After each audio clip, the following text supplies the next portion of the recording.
দেখতে দেখতে আরও 2 সপ্তাহ পেরিয়ে গেছে।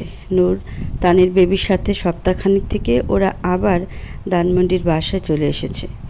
এখন আবার সবাই যার যার জীবনে ব্যস্ত হয়ে পড়েছে। রিপার 5 মাস পুরো হওয়ার পর আদিত্য রিপাকে নিজের জেল থেকে বের করে পুলিশের হাতে দিয়ে দিয়েছে। বেলা 12টা। আজ শুক্রবার, তাই আদিত্য আজ বাসায় আছে। আদিত্য বেডে বসে আপেল খাচ্ছে আর ল্যাপটপে কিছু কাজ করছে। নূর ওয়াশরুমে গেছে শাওয়ার নিতে। হঠাৎ আদিত্যের গায়ে কিছু পানি ছিটা এসে লাগলো। আদিত্য হকচকিয়ে উঠে পানি কোত্থেকে আসলো সেই উৎস খোঁজার জন্য সামনে তাকালো। আর সামনে তাকাতে বেচারা আদিত্যের হৃৎপিণ্ড থেমে যাওয়ার উপক্রম। সামনে নূর ওয়াশরুমের দরজায় শুধু একটা তোয়ালে পরে দাঁড়িয়ে আছে। তোয়ালেটা বুকের ওপর দিয়ে পেঁচিয়ে হাঁটুর ওপর পর্যন্ত ঝুলে আছে। নূর দরজার সাথে পিঠ ঠেকিয়ে হেলান দিয়ে এক হাঁটু ভাঁজ করে আবেদনময়ী ভঙ্গিতে দাঁড়িয়ে ঠোঁট কামড়ে আবেদনময়ী হয়ে হাসি দিচ্ছে। চুলগুলো আধো ভেজা হয়ে ছড়িয়ে আছে। আদিত্যের গায়ে পানি নূরে ছিটিয়ে মেরেছে। নূরের এমন মাত্রাতিরিক্ত আবেদনময়ী রূপ দেখে আদিত্য হুঁশজ্ঞান হারিয়ে ফেলেছে। মন্ত্রমুগ্ধের মতো হা হয়ে গেছে। হা হয়ে থাকায় আদিত্যের মুখে থাকা আপেলের টুকরোটা মুখ থেকে নিচে পড়ে গেল। নূর আবেদনময়ী হাসি দিয়ে তর্জনী আঙ্গুল দিয়ে ইশারা করে আদিত্যকে নিজের কাছে ডাকলো।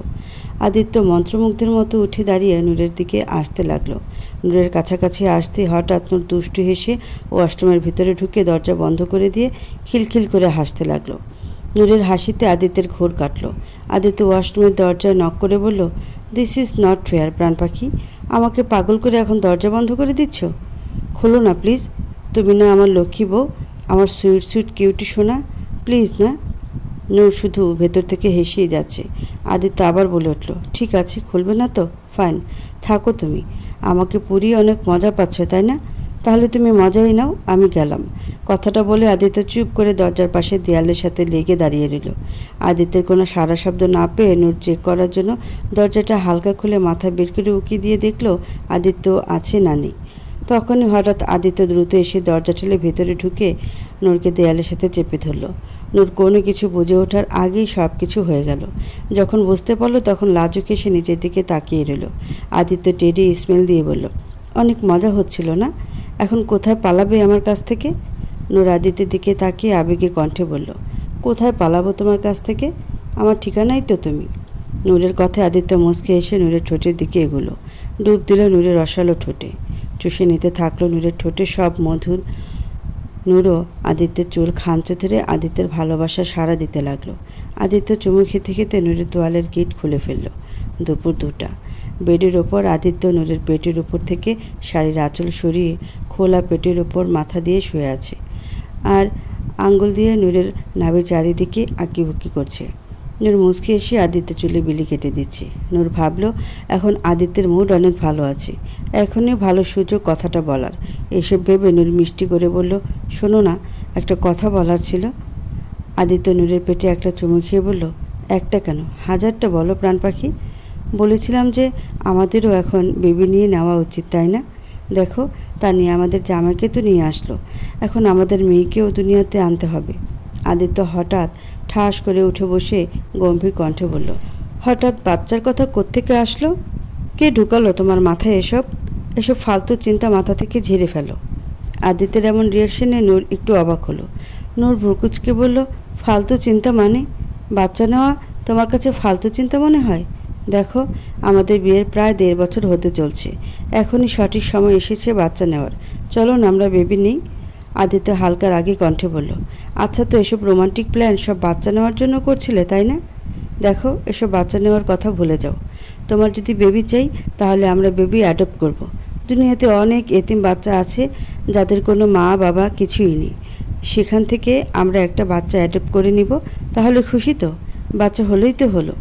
এসব কী ধরনের কথা বলছো? আমরা বাচ্চা অ্যাডপ্ট কেন করব? আমি নিজের বাচ্চা চাই, যা তোমার আমার ভালোবাসার চিহ্ন হিসেবে আমার গর্বে আসবে। আমি অন্য বাচ্চা না, তোমার অংশ চাই। দেখো, এটা কখনোই হবে না। আমি তোমার লাইফ নিয়ে কোনো রিস্ক নিতে পারবো না।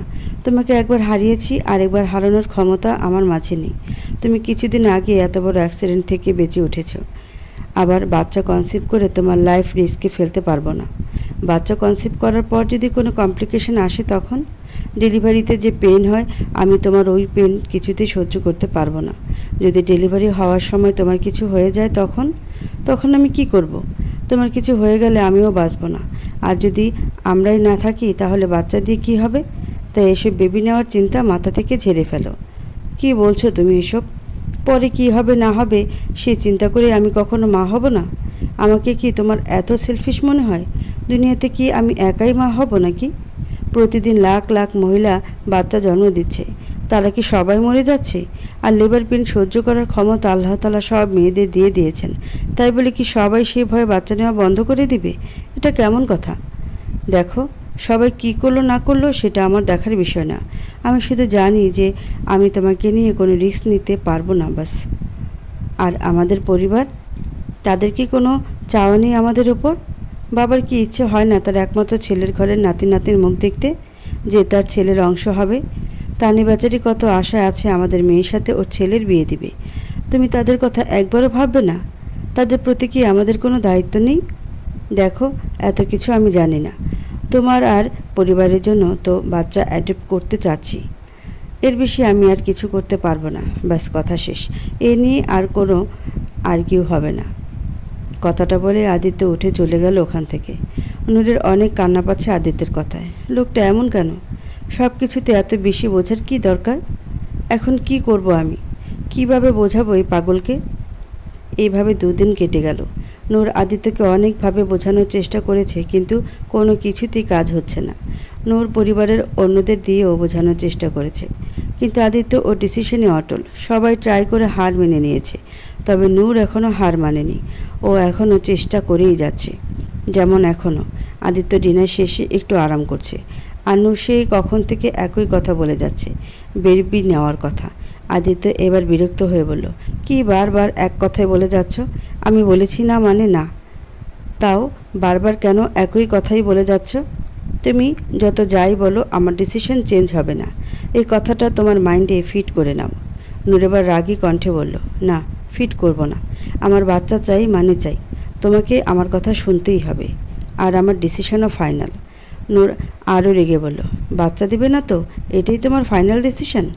এখন কি স্ট্যাম্পে সই করে দেবো নাকি? বললাম তো এটাই ফাইনাল। নূর এবার দাঁত কটমট করে বলল, ঠিক আছে, তাহলে এখন থেকে আমার কাছে আসাও বন্ধ তোমার।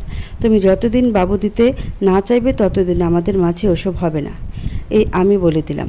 আর এটা আমারও ফাইনাল ডিসিশন। নূরের কথা শুনে আদিত্য মনে মনে ভয় পেলেও উপরে উপরে অ্যাটিটিউড দেখিয়ে বলল, হ্যাঁ তো, না আসলাম কাছে? আমি কি এতটাই ডেসপারেট নাকি যে বউয়ের সাথে ফিজিক্যাল না হয়ে থাকতে পারবো না? নিজের ওপর যথেষ্ট কন্ট্রোল আছে আমার। তোমার মাথা থেকে এ বাচ্চার ভূত নামানোর জন্য যদি আমাকে এটা করতে হয় তাহলে আমি এটাতেও রাজি। নূর রাগে কিরমির করে উল্টো দিকে হয়ে শুয়ে পড়ল আর মনে মনে বলল, দেখা যাক মিস্টার, কতক্ষণ আপনি আপনার কথায় কায়েম থাকতে পারেন। একটু পর আদিত্য নূরকে ঘুরিয়ে নিজের বুকের মাঝে জড়িয়ে নিল। নূর ছাড়া পাওয়ার জন্য ছটফট করতে লাগলো। আদিত্য ধমক দিয়ে বলল, কি হলো? এভাবে সাপের মতো মোস্টামস্ত্রি করছো কেন? তোমার সাথে ফিজিক্যাল হতে পারবো না তার মানে এই না যে তোমাকে ছুতেই পারবো না। যতই যাই হোক না কেন তুমি আমার বুকেই ঘুমাবে, তাই নড়াচড়া না করে চুপচাপ বুকের মাঝে থাকো, আমার অনেক ঘুম পাচ্ছে। আদিত্যের কথায় নূরও আর কিছু না বলে মুচকি এসে আদিত্যকে জড়িয়ে ধরে ঘুমিয়ে গেল। ওর নিজের যে আদিত্যের বুকে ছাড়া ঘুম হয় না। পরদিন সন্ধ্যা 7:30। আদিত্য মাত্রই অফিস থেকে এসেছে। বাসার দরজায় এসে বেল বাজালো। একটু পরে নূর এসে দরজা খুলে দিল। আদিত্য স্বাভাবিকভাবেই সামনে তাকালো। সামনে তাকাতেই আদিত্যের হার্টবিট বন্ধ হয়ে যাওয়ার উপক্রম। ও নিজের বাসায় না অন্য কোথাও চলে এসেছে বুঝতে পারছে না। নূর আজ পাতলা একটা নেটের শাড়ি পরেছে, যা শুধু নামেরই শাড়ি। শাড়ির ফাঁকে নূরের ফর্সা শরীর দৃশ্যমান হয়ে আছে। শাড়ির সাথে একটা স্লিভলেস আর ব্যাকলেস ব্লাউজ পরেছে। নূরকে আজ পুরো বলিউডের হিরোইনের মতো লাগছে। নূরকে এভাবে দেখে বেচারা আদিত্যের অবস্থা শোচনীয় হয়ে গেছে। আদিত্যকে এভাবে দেখে নূর বাঁকা হেসে বলল, কি হলো, দরজায় দাঁড়িয়ে থাকবে নাকি ভেতরে আসবে না? নূরের কথায় আদিত্যের ঘোর কাটল। আদিত্য মাথা ঝাঁকিয়ে ভেতরে ঢুকলো। নূর আগে আগে যাচ্ছে আর আদিত্য পিছিয়ে পিছিয়ে। ব্যাকলেস ব্লাউজ পরায় পেছন থেকে নূরের খোলা ফর্সা মোলায়েম পিঠ বেরিয়ে আছে। এসব দেখে আদিত্যের গলা শুকিয়ে আসছে। হঠাৎ আদিত্যের অনেক গরম ধরতে লাগলো। আদিত্য রুমে গিয়ে কোটটাই খুলতে লাগলো। নূর আদিত্যের কাছে এসে মুচকি এসে আদিত্যের কোটটাই খুলতে সাহায্য করলো। নূর আজ স্ট্রং পারফিউম লাগিয়েছে, যা আদিত্যের নাকে এসে লাগতেই আদিত্যের অবস্থা আরও করুণ হয়ে যাচ্ছে। আদিত্য চোখ বন্ধ করে নিজেকে কন্ট্রোল করার চেষ্টা করছে। আদিত্যের শার্ট খোলা শেষে নূর মুচকি এসে বলল, তুমি ফ্রেশ হয়ে এসো, আমি টেবিলে ডিনার সার্ভ করছি। কথাটা বলে নূর চলে যেতে নিলেই আদিত্য বলে উঠল, কি ব্যাপার, আজকে কি তুমি লেজ দিবস পালন করছো নাকি? নূর ভ্রুকুচকে বলল, মানে আজ সব কিছু এভাবে লেস পরে ঘুরে বেড়াচ্ছ যে, তাই বললাম আর কি। নূর একটু হেসে দিয়ে বলল, কী যে বলো না তুমি, এমন আবার কোনো দিবস হয় নাকি? আজ না আমার কেন জানি অনেক গরম লাগছিল, তাই একটু খোলামেলা কাপড় চোপড় পরেছি। কেন, তোমার কি খারাপ লাগছে আমাকে এভাবে দেখে? তাহলে বলো, আমি এক্ষুনি চেঞ্জ করে আসছি। একটু মন খারাপ করার ভান করে কথাটা বলল নূর। আদিত্য থতমত খেয়ে বলল, না আমি কখন বললাম যে তোমাকে খারাপ লাগছে? তোমাকে তো অনেক অনেক সুন্দর লাগছে। কথাটা বলে আদিত্য দ্রুত ওয়াশরুমে চলে গেল। ওয়াশরুমে ঢুকে দরজা বন্ধ করে দরজার সাথে হেলান দিয়ে বুকে হাত দিয়ে জোরে জোরে নিঃশ্বাস নিয়ে নিজেকে শান্ত করতে লাগলো। ও ভালো করে বুঝতে পারছে যে নূর এসব ইচ্ছে করেই করেছে, ওকে দুর্বল করার জন্য। কিন্তু আমাকে দুর্বল হয়ে পড়লে চলবে না, স্ট্রং থাকতে হবে, এত সহজে হার মানলে চলবে না। বি এ ম্যান আদি, বি এ ম্যান। এভাবে নানান কথা বলে নিজের মনকে সাহস দেওয়ার চেষ্টা করছে আদিত্য, যদিও ও জানে না কতটুকু সফল হতে পারবে ও। এদিকে নূর আদিত্যের এমন অবস্থা দেখে মুখে হাত টিপে হাসতে লাগলো। এইটুকুতে এই অবস্থায় মিস্টার আদিত্য, আগে দেখো হোতা হে কেয়া, আজকে তো তোমাকে হার মানিয়েই ছাড়বো আমি। একটু পরে আদিত্য ফ্রেশ হয়ে এসে ডাইনিং টেবিলে আসলো। আদিত্য মাথা নিচের দিকে রেখে সোজা চেয়ারে এসে বসলো। নূরের দিকে তাকাচ্ছেই না। এটা দেখে নূর বাঁকা হেসে আদিত্যের সামনে প্লেট রাখলো। আদিত্য রোজ এক প্লেটই নূরকে খাইয়ে দেয় আর নিজেও খায়, তাই নূর রোজকার মতো এক প্লেটই খাবার বাড়তে লাগলো।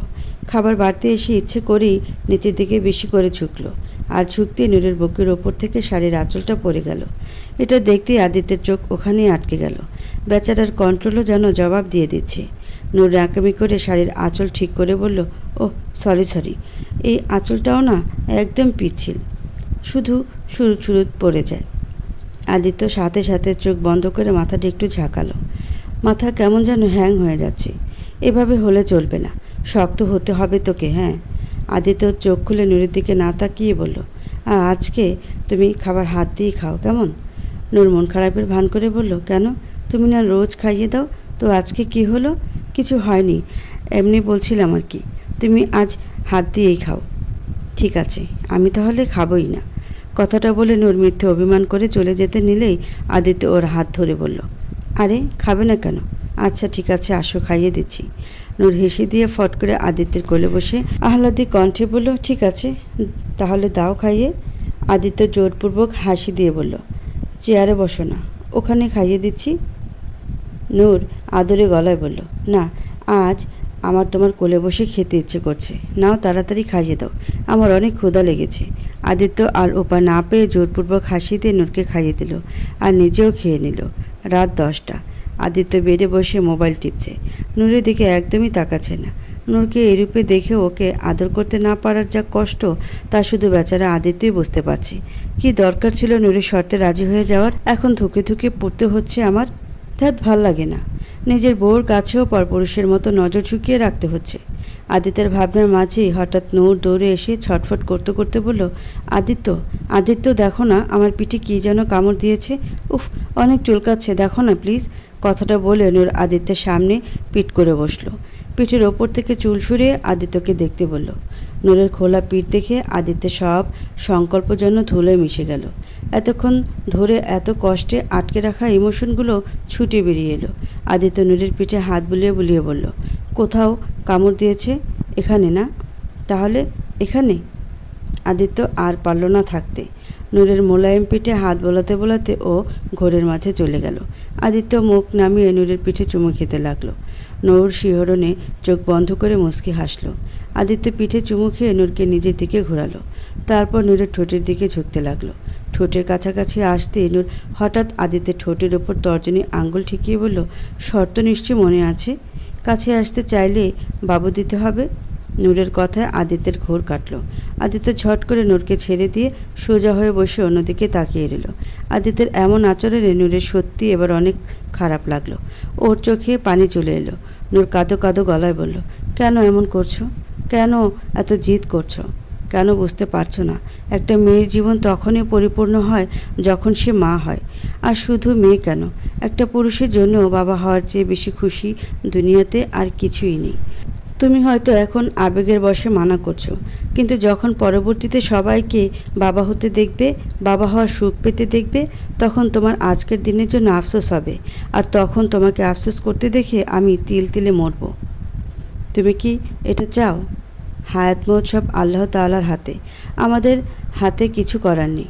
যার যতদিন হায়াত সে ততদিনই বাঁচবে, তার কম বা বেশি কেউ বাঁচবে না।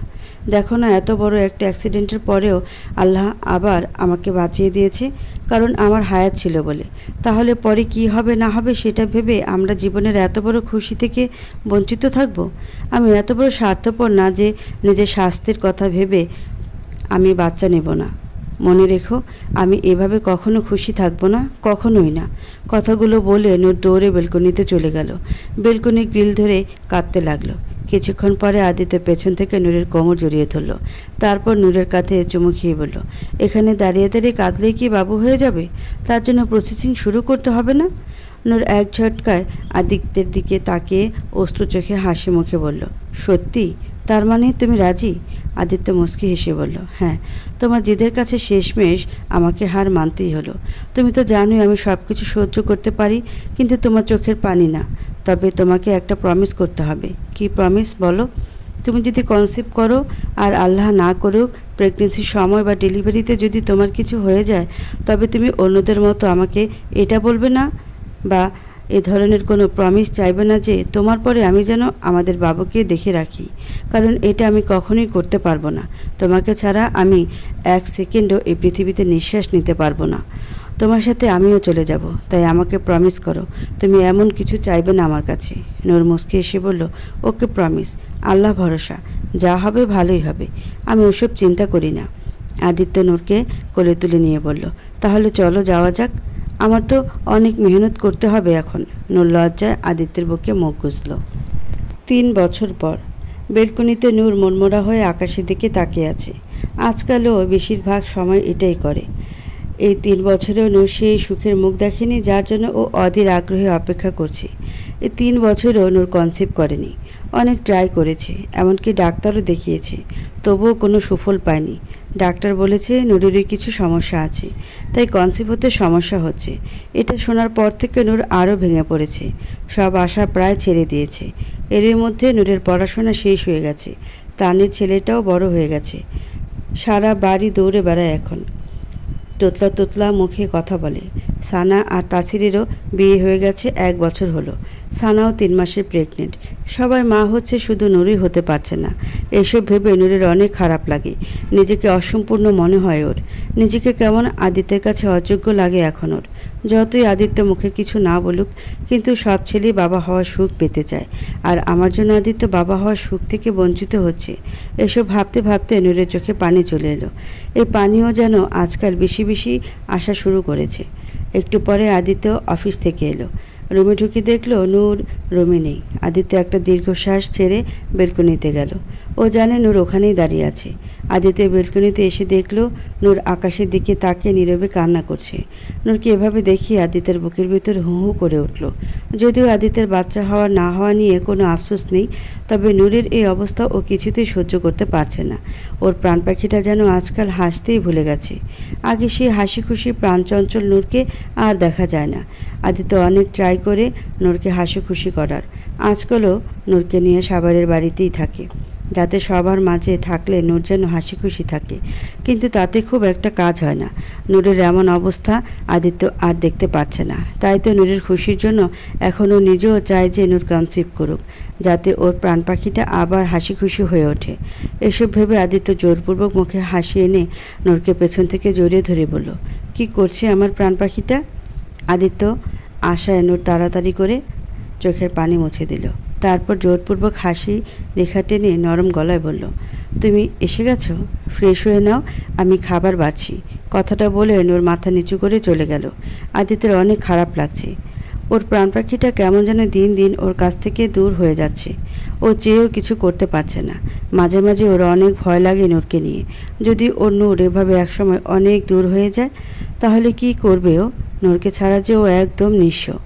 একটু পরে সবাই ডাইনিং টেবিলে এলো ডিনারের জন্য। হঠাৎ তানির ছেলে নিবিড় দৌড়ে এসে নূরের কোলে চড়ে বসে বলল, বৌমা বৌমা, আমাকে তাইয়ে দাও।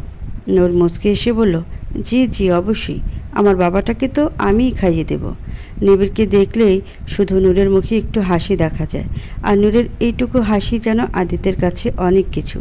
নিবিড় খেতে খেতে বলে উঠল, বৌমা বৌমা, বাবা কি তোমার তুলতায়? নূর ভ্রুকুচকে বলল, কি বলছো বাবা এসব? চুল কি খাওয়া যায় নাকি? হ্যাঁ যায় তো। বাবা না ততন আমুল তুলকে তাচ্ছিল, আমি দেখেছি। আমি দত্তন বললাম, বাবা তুমি তিতত্ব? বাবা বলল, আমি তোমার আমুল চুল তাচ্ছি, তুমি চকলেট তাও বাইলে যেয়ে। নিবিড়ের কথায় আবিরের কাশি উঠে গেল। কি ছেলে রে বাবা, সবার সামনে ইজ্জতের ফালুদা করে দিচ্ছে। মানুষের ঘরে ছেলে হয় আর আমার ঘরে বাপ পয়দা হয়েছে। এ কি বলে কার্মা আবির। এতদিন তুই সবার বাজিয়েছিস, এখন তোর ছেলে তোরই বাজাচ্ছে। আবিরের এমন অবস্থা দেখে সবাই মুখ টিপে হাসছে। খাওয়া শেষে নিবিড় বলে উঠল, আত্মা বৌমা, আম্মু বলেতে তোমার তামিতে নাকি আমার বউ আদবে, তবে আদবেদ বও না। নিবিড়ের কথায় নূরের হাসি মুখটা আবার মলিন হয়ে গেল। এটা দেখে আদিত্য সহ বাকি সবারও মন খারাপ হয়ে গেল। তানি নিবিড়কে ধমক দিয়ে বলল, নিবিড়, আজকাল বেশি কথা বলা শিখে গেছো তুমি। তোমাকে না বলেছি ছোট বাচ্চাদের এসব কথা বলতে নেই। চলো, রাত হয়েছে, এখন ঘুমাবে, চলো। নূর জোরপূর্বক হাসার চেষ্টা করে বলল, তানি ওকে কেন বকছিস? ও বাচ্চা মানুষ, ও কি বোঝে? নূর নিবিড়ের দিকে তাকিয়ে বলল, তুমি যাও বাবা, রাত হয়ে গেছে, এখন যেয়ে ঘুমো দাও, কেমন? নিবিড় মাথা ঝাঁকিয়ে নূরের গালে একটা চুমু খেয়ে তানির সাথে চলে গেল। নূর সবার দিকে তাকিয়ে জোরপূর্বক হেসে বলল, আমার খাওয়া হয়ে গেছে, আমি রুমে যাচ্ছি। কথাটা বলে নূর দ্রুত ওখান থেকে চলে গেল। নূরকে যেতে দেখে আদিত্যের মুখেও আর খাবার উঠল না। ও ভালো করে জানে নূর এখন রুমে যেয়ে কাঁদবে, আর এটা জানা সত্ত্বেও আদিত্যের গলা দিয়ে কিভাবে খাবার নামবে। আদিত্য প্লেট রেখে উঠে গেল। বাকি সবাই একটা দীর্ঘশ্বাস ছাড়ল। আদিত্য আর নূরকে এভাবে দেখে ওদেরও অনেক খারাপ লাগে। রাত 10টা। আদিত্য বেডের ওপর বসে ল্যাপটপে কিছু একটা করছিল। নূর পাশেই বসে আছে। নূর অনেকক্ষণ ধরে মনে মনে অনেক সাহস জোগাচ্ছে আদিত্যকে কিছু বলার জন্য। নূর নিজের মনকে শক্ত করার চেষ্টা করছে। নূর, তোকে এটা করতেই হবে, তাছাড়া আর কোনো উপায় নেই। এসব ভেবে নূর আদিত্যের দিকে তাকিয়ে বলল, শোনো, এই একটা কথা বলার ছিল। আদিত্য ল্যাপটপের দিকে তাকিয়ে বলল, হ্যাঁ বলো, কি বলবে? নূর চোখ বন্ধ করে দুই হাতে বিছানার চাদর খামচে ধরে বুকের ওপর পাথর চাপা দিয়ে ঢোক গিলে বলল, বলছিলাম যে তুমি আরেকটা বিয়ে করে নাও। কথাটা যেন তীরের মতো আদিত্যের কানে যেয়ে বিঁধল। ওর মনে হচ্ছে ও নিশ্চয়ই কানে ভুল শুনেছে। আদিত্য এক ঝটকায় নূরের দিকে তাকিয়ে বলে উঠল, sorry, can you say it again? মনে হচ্ছে আমি কিছু ভুল শুনেছি। নূর কাঁপা কাঁপা কণ্ঠে বলল, তো তুমি ভুল শোনোনি, আমি ওটাই বলেছি। তো তুমি আরেকটা বিয়ে? আর বলতে পারল না নূর। আদিত্য রাগে হাতের ল্যাপটপটা নিচে ছুঁড়ে ফেলে দিয়ে অত্যন্ত রাগী কণ্ঠে বলে উঠল, stop it, don't you dare Noor. আরেকবার যদি এই কথা বলেছ তো আমার চেয়ে খারাপ কেউ হবে না। আদিত্য উঠে দাঁড়িয়ে চুল টেনে ধরে কতক্ষণ রুমে পায়চারি করতে লাগলো। রাগে ওর মাথার রগ ফেটে যাচ্ছে। নূর কিভাবে বলতে পারলো এই কথা? কিভাবে? আদিত্য রাগে কাচের টি টেবিলে একটা লাথি মেরে দিল। তারপর নূরের কাছে এসে নূরের দুই কাঁধ ধরে ঝাঁকিয়ে রাগী কণ্ঠে বলল, তুমি জানো তুমি কি বলছো? এমন একটা কথা বলতেও কিভাবে পারলে তুমি? তোমার কি একবারও বুক কাঁপলো না এই কথাটা বলতে? বলো। নূর ভেতরে ভেতরে প্রচুর ভয় পেলেও সেটা দমিয়ে রেখে শক্ত হয়ে বলল, আমি যা বলেছি ভেবে চিন্তেই বলেছি। আমি বুঝতে পেরেছি যে আমি কখনো তোমাকে বাবা হওয়ার খুশি আর বাবাকে কখনো দাদা হওয়ার খুশি দিতে পারবো না। হ্যাঁ, তুমি হয়তো বলবে যে বাচ্চা অ্যাডপ্ট করি, কিন্তু সমস্যা তো আমার, তোমার তো কোনো সমস্যা নেই। তাহলে আমার জন্য তোমরা কেন স্যাক্রিফাইস করবে? তোমাদের পুরো হক আছে নিজেদের খুশি পাওয়ার, তাই আমি চাই তুমি আরেকটা বিয়ে করো, এটাই সবার জন্য ভালো হবে।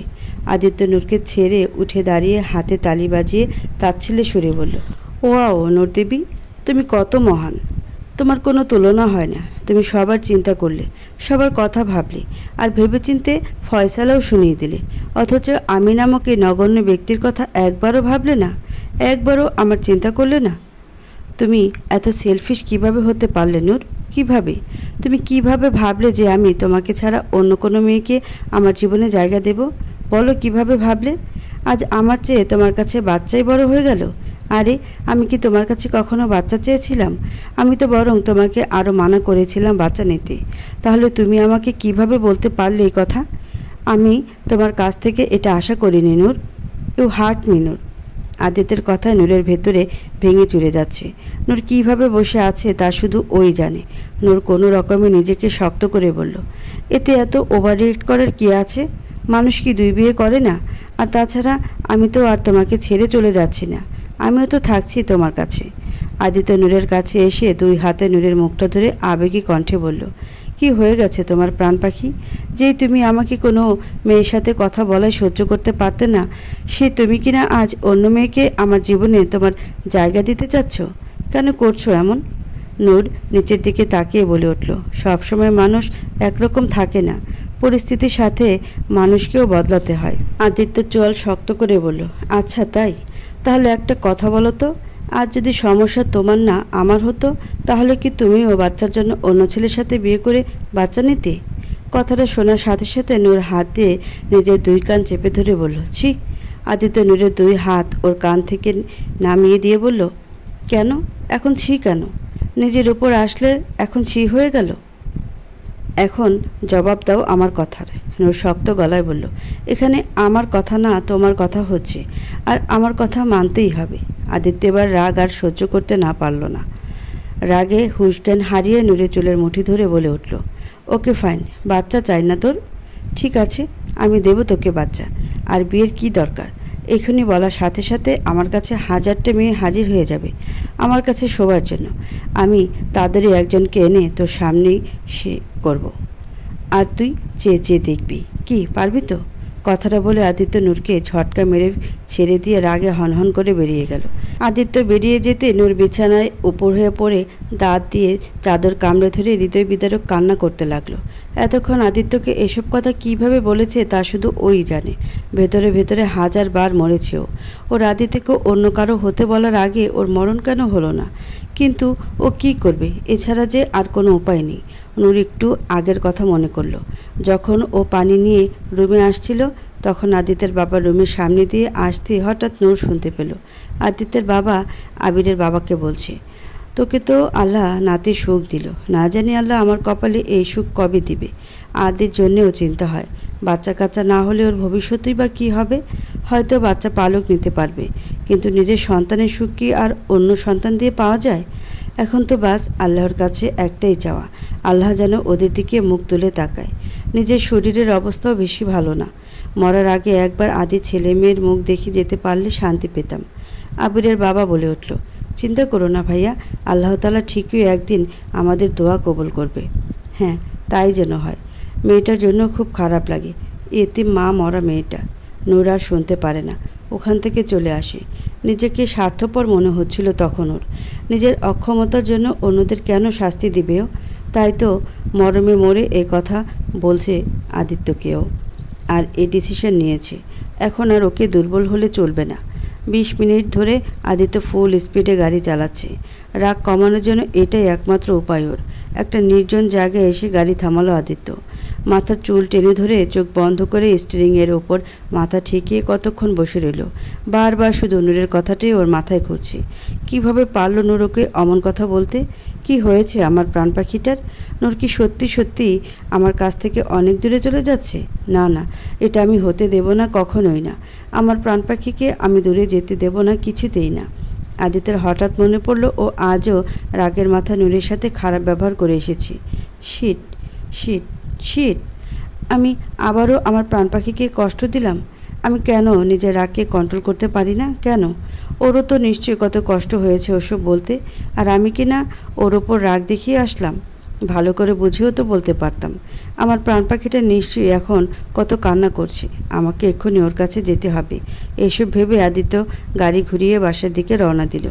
30 মিনিট পর আদিত্য বাসায় পৌঁছালো। গাড়ি থেকে নেমে দ্রুত ভেতরে ঢুকে দৌড়ে ও রুমের দিকে গেল। রুমে ঢুকে দেখলো নূর কোথাও নেই। আদিত্য ওয়াশরুমের দিকে তাকিয়ে দেখলো ওয়াশরুমের দরজা খোলা। তার মানে নূর ওখানেও নেই। আদিত্য তাড়াতাড়ি বেলকনিতে যেয়ে দেখলো নূর ওখানেও নেই।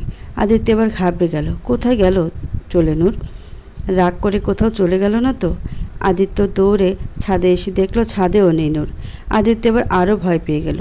আদিত্য ফোন বের করে নূরের নাম্বারে ফোন দিল, কিন্তু ওর ফোন বন্ধ আসছে। আদিত্য নিজেকে পাগল পাগল লাগছে। ও নিচে এসে সবাইকে জোরে জোরে ডাকতে লাগলো। আদিত্যের ডাকে সবাই বেরিয়ে এলো। আদিত্য সবার দিকে তাকিয়ে বলল, নূর কোথায়? নূরকে দেখেছো তোমরা? আদিত্যের বাবা বলে উঠল, নূর কোথায় মানে? ওর তো রুমেই থাকার কথা। রুমে নেইও, কোথাও চলে গেছে। আসলে আমাদের মাঝে একটু রাগারাগি হয়েছিল। আমি কিছুক্ষণের জন্য বাইরে গিয়েছিলাম, এসে দেখি নূর রুমে নেই। তোমরা কি কেউ দেখেছো ওকে? সবাই বলল না, ওরা কেউ দেখেনি। আদিত্য আরও হতাশ হয়ে গেল। তাহলে কি ওর প্রাণ পাখি সত্যি সত্যি দূর হয়ে গেল? নিজেকে খুন করতে ইচ্ছে করছে ওর। বারবার আমার ভুলের জন্য আমি আমার প্রাণ পাখিকে হারিয়ে ফেলি। কি করব এখন আমি? কোথায় খুঁজবো ওকে? হঠাৎ আদিত্যের ফোন বেজে উঠল। আদিত্য দেখলো নূরের বাবা ফোন করেছে। আদিত্য তাড়াহুড়ো করে ফোন রিসিভ করলো। ওপাশ থেকে নূরের বাবা বলল, বাবা আদিত্য, তোমার কি নূরের সাথে কিছু হয়েছে? আদিত্য ভ্রুকুচকে বলল, কেন বলুন তো? না আসলে নূর এত রাতে একা বাড়ি আসলো। তার মানে নূর আপনাদের ওখানে গেছে? হ্যাঁ। আদিত্য একটা স্বস্তির নিঃশ্বাস ফেলল। এতক্ষণে ওর দেহে প্রাণ এলো। নূরের বাবা আবার বলল, আমি জিজ্ঞেস করলাম, তা কিছু বলল না। বলল এমনি ইচ্ছে হয়েছে তাই এসেছি। তোমার ভালো না লাগলে এক্ষুনি চলে যাচ্ছি। ওর কথায় বুঝতে পারলাম নিশ্চয়ই কিছু একটা হয়েছে, তাই আর ওকে কিছু বললাম না। ও তো আমাকে তোমার কাছে ফোন করতেও নিষেধ করেছিল, কিন্তু আমি ভাবলাম তুমি হয়তো চিন্তা করছো, তাই তোমাকে জানালাম। আপনাকে অনেক অনেক ধন্যবাদ বাবা। আপনি চিন্তা করবেন না, আমি এখনই আসছি। আমি এসে সব ঠিক করে দেব। ঠিক আছে বাবা। আদিত্য ফোন রেখে দ্রুত বাইরে এসে গাড়ি স্টার্ট দিল। গাড়ি চালাতে চালাতে মনে মনে বলল, আমি তোমাকে আমার কাছ থেকে দূরে যেতে দেব না প্রাণ পাখি। আমি আসছি। আমি এসে তোমার সব রাগ ভাঙিয়ে দেব। আদিত্য নূরের বাসার সামনে এসে গাড়ি থামিয়ে দ্রুত যেয়ে দরজার বেল বাজালো। একটু পরে নূরের বাবা এসে দরজা খুলে দিতেই আদিত্য তড়িঘড়ি করে বলে উঠল, নূর কোথায়? নূরের বাবা বলল, তুমি ভেতরে আসো বাবা, নূর ওর রুমে আছে। আসার পর থেকে দরজা আটকে বসে আছে। অনেক ডাকলাম কিন্তু খুলছেই না। আদিত্য আর 1 সেকেন্ডও দেরি না করে নূরের রুমের দিকে দৌড়ালো। নূরের বাবা ভাবলো ওদের একা ছেড়ে দেওয়াই ঠিক হবে, তাই সে আর ওদের কাছে গেল না। আদিত্য নূরের রুমের দরজায় এসে জোরে জোরে চাপড় মেরে বলে উঠল, প্রাণ পাখি দরজা খোলো প্লিজ। দেখো আমি চলে এসেছি। একবার দরজা খোলো প্লিজ, আমি সব ঠিক করে দেব। নূর বেডের উপর বসে বসে কাঁদছে। আদিত্যের কথা শুনতে পাচ্ছে, কিন্তু ও কোনো উত্তর দিচ্ছে না। 2 কানে হাত চেপে ধরে কাঁদতে লাগলো, যাতে আদিত্যের আওয়াজ না আসে। এদিকে নূরের কোনো সারা শব্দ না পেয়ে আদিত্য আরও ভয় পেয়ে গেল। আদিত্য আরও জোরে জোরে থাবড়াতে থাবড়াতে বলল, প্রাণ পাখি প্লিজ দরজা খোলো। আমার অনেক চিন্তা হচ্ছে, প্লিজ কিছু বলো।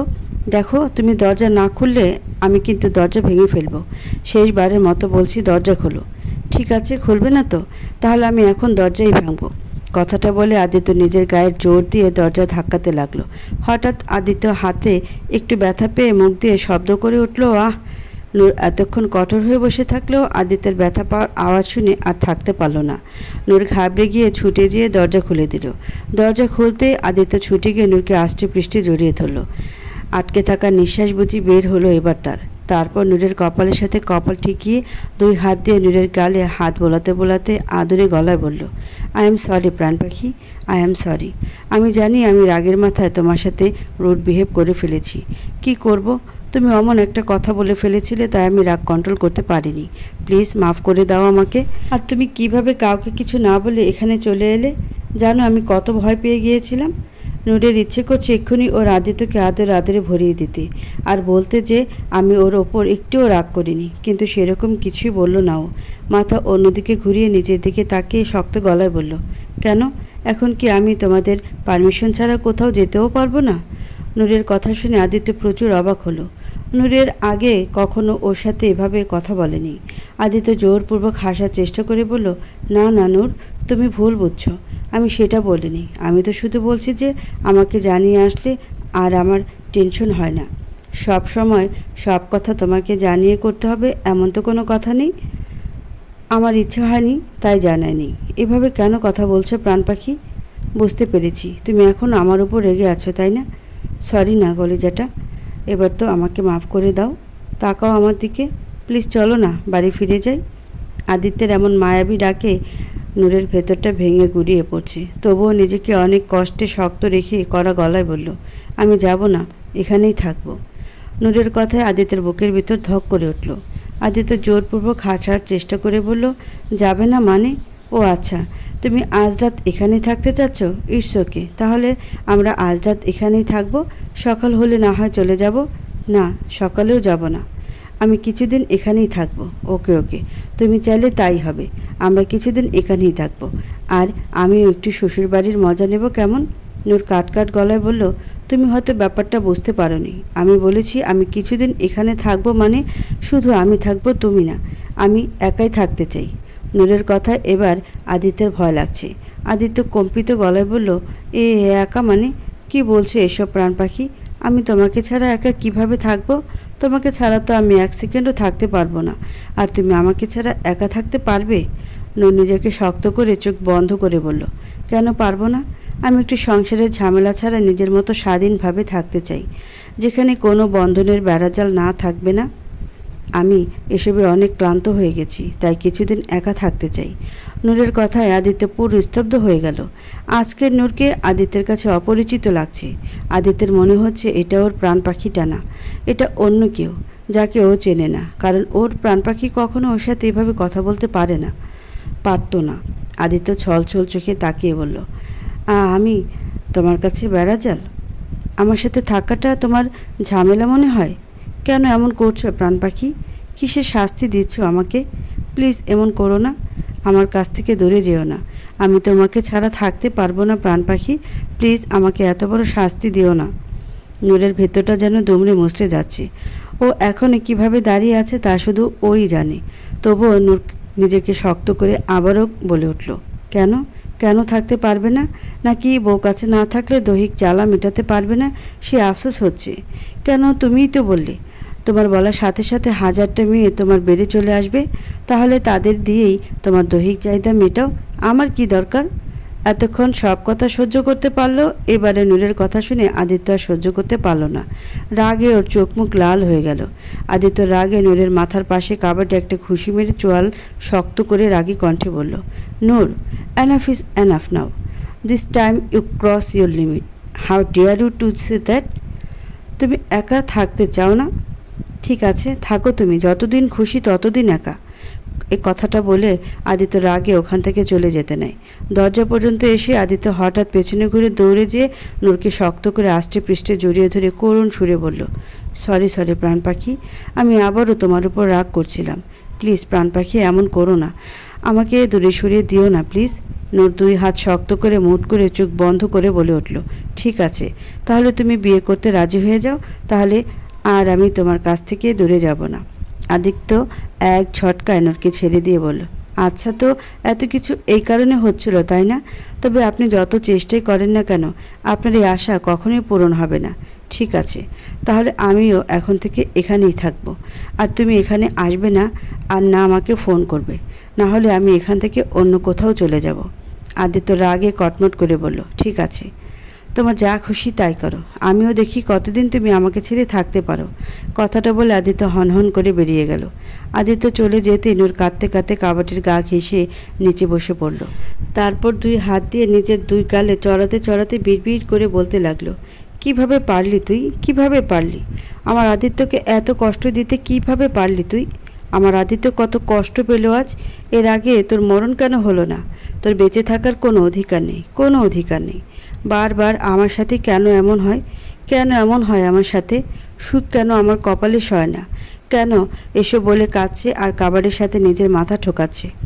আদিত্য বাইরে এসে রাগে গাড়িতে একটা লাথি মারল। তারপর মাথার চুল টেনে ধরে গাড়ির গা ঘেঁষে নিচে বসে হাঁটু গেড়ে বসে পড়ল। কাঁদো কাঁদো গলায় বিড়বিড় করে বলতে লাগলো, কেন আমার সাথে এমন করছো প্রাণ পাখি? কেন বুঝতে পারছো না আমার তোমাকে ছাড়া আর কিছুই চাই না, কিছু না।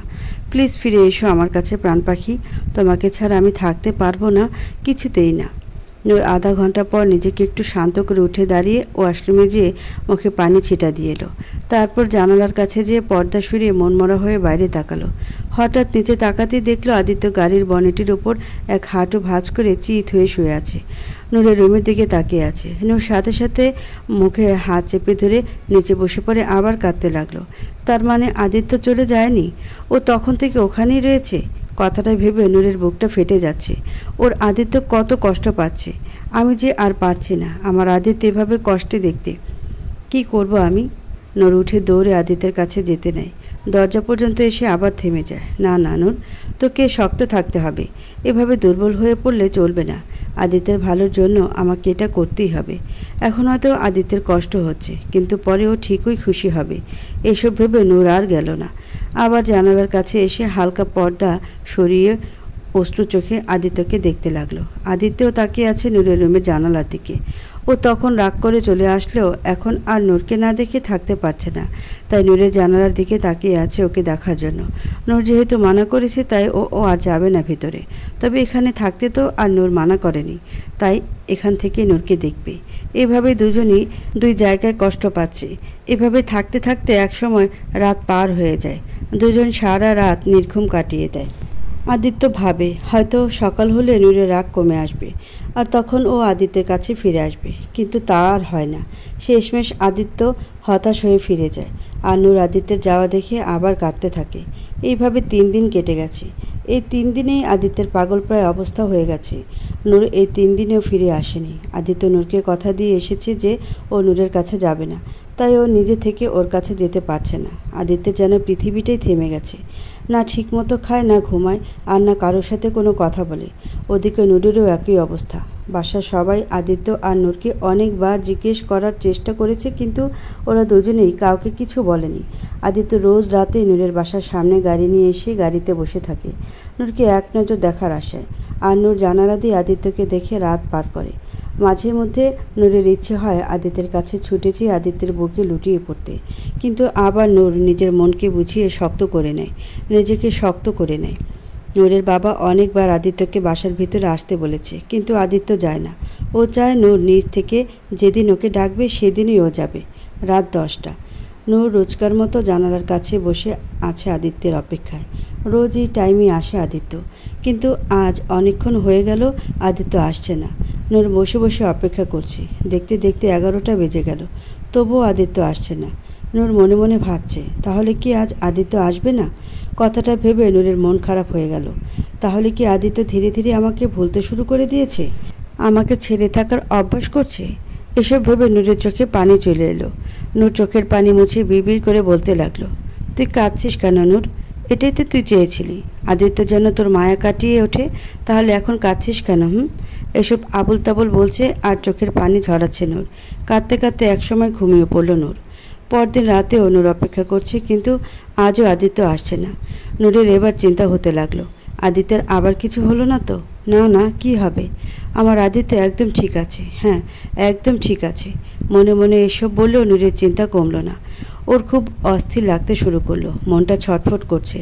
নূর উঠে দাঁড়িয়ে পায়চারি করতে লাগলো। নূর ফোন বের করে ভাবছে আদিত্যকে একবার ফোন করব। আবার ভাবলো কোন মুখে ফোন করব? আমি ওর সাথে যে ব্যবহার করে ওকে তাড়িয়ে দিয়েছি, তারপরে কোন মুখে ওর কাছে ফোন দিব? এসব ভেবে নূর সারা রাত ওভাবে ছটফট করতে লাগলো। সকালবেলা উঠেও নূর শান্তি পাচ্ছে না। আদিত্যের খবর না জানা পর্যন্ত ওর কিছুই ভালো লাগছে না। নূর থাকতে না পেরে তানির নাম্বারে ফোন দিল। তানি ফোন রিসিভ করে বলল, হ্যাঁ হ্যালো নূর বল। নূর আমতা আমতা করে বলল, তা তানি শোন না, আদিত্য কোথায়? ও ঠিক আছে তো? তানি একটু কড়া গলায় বলল, কেন? তা জেনে তুই কি করবি? তোর কি ভাইয়ার চিন্তা আছে? নূর কাঁদো কাঁদো গলায় বলল, এভাবে বলছিস কেন? তো কিভাবে বলবো? তোর কাছ থেকে আমি এটা আশা করিনি। জানি না তোদের মাঝে কি হয়েছে, তবে আমি তোকে যতদূর চিনি তুই নিশ্চয়ই আবার কোনো কিছু নিয়ে বেশি বুঝে এসব করছিস। কিন্তু যাই হোক না কেন, তুই এসব একদম ঠিক করিসনি। তুই জানিস ভাইয়ার কী অবস্থা হয়ে গেছে? নূর কাঁপা কাঁপা সরে বলল, মামা মানে কি হয়েছে ওর? বল না তানি প্লিজ, আমি তোর পায়ে পড়ি। এই কয়দিন হলো ভাইয়া একদম ঠিকমতো খাওয়া দাওয়া করে না, কারোর সাথে কথা বলে না, ভাইয়ার মুখের দিকে তাকানো যায় না। আর পরশু দিন থেকে ভাইয়ার প্রচুর জ্বর। অতিরিক্ত জ্বরে কাল ভাইয়া অজ্ঞান হয়ে পড়ে গিয়েছিল। কথাটা শোনার সাথেই নূরের পায়ের নিচ থেকে যেন মাটি সরে গেল। হাত পা থরথর করে কাঁপতে লাগলো। হাত থেকে ফোনটা ঠাস করে নিচে পড়ে গেল। ওদিক থেকে তানি হ্যালো হ্যালো করেই যাচ্ছে, কিন্তু নূরের সেদিকে কোনো খেয়াল নেই। ওর মাথায় শুধু আদিত্যের চিন্তা ঘুরছে। ভয়ে ওর হাত পা ঠান্ডা হয়ে আসছে। এটা কি করলো ও? ও ওর জন্য ওর আদিত্যের আজ এই অবস্থা হয়ে গেছে। না না, আদিত্যের কিছু হবে না, আমার আদিত্যের কিছু হবে না। নূর আর এক মুহূর্ত বসে না থেকে পাগলের মতো এলোমেলোভাবে দৌড়ালো ওর আদিত্যের কাছে। 20 মিনিট পর নূর বাসায় এসে পৌঁছালো। এতটুকু রাস্তা কিভাবে এসেছে তার কোনো হুঁশ নেই ওর। সিএনজি থেকে নেমে দৌড়ে বাসার ভিতরে ঢুকলো। কোনো দিকে না তাকিয়ে সোজা দৌড়ে ওর রুমে গেল। নিচ থেকে সবাই ডাকতে নিলে তানি ওদের থামিয়ে দিয়ে বলল, যেতে দিন ওকে। নূর চলে এসেছে, আর কোনো চিন্তা নেই ভাইয়াকে নিয়ে। নূর দৌড়ে এসে দরজা খুলে সামনে তাকিয়ে দেখলো আদিত্য বিছানায় শুয়ে আছে। শরীরের কি অবস্থা হয়েছে, চেহারাটা কেমন ফ্যাকাশে হয়ে গেছে।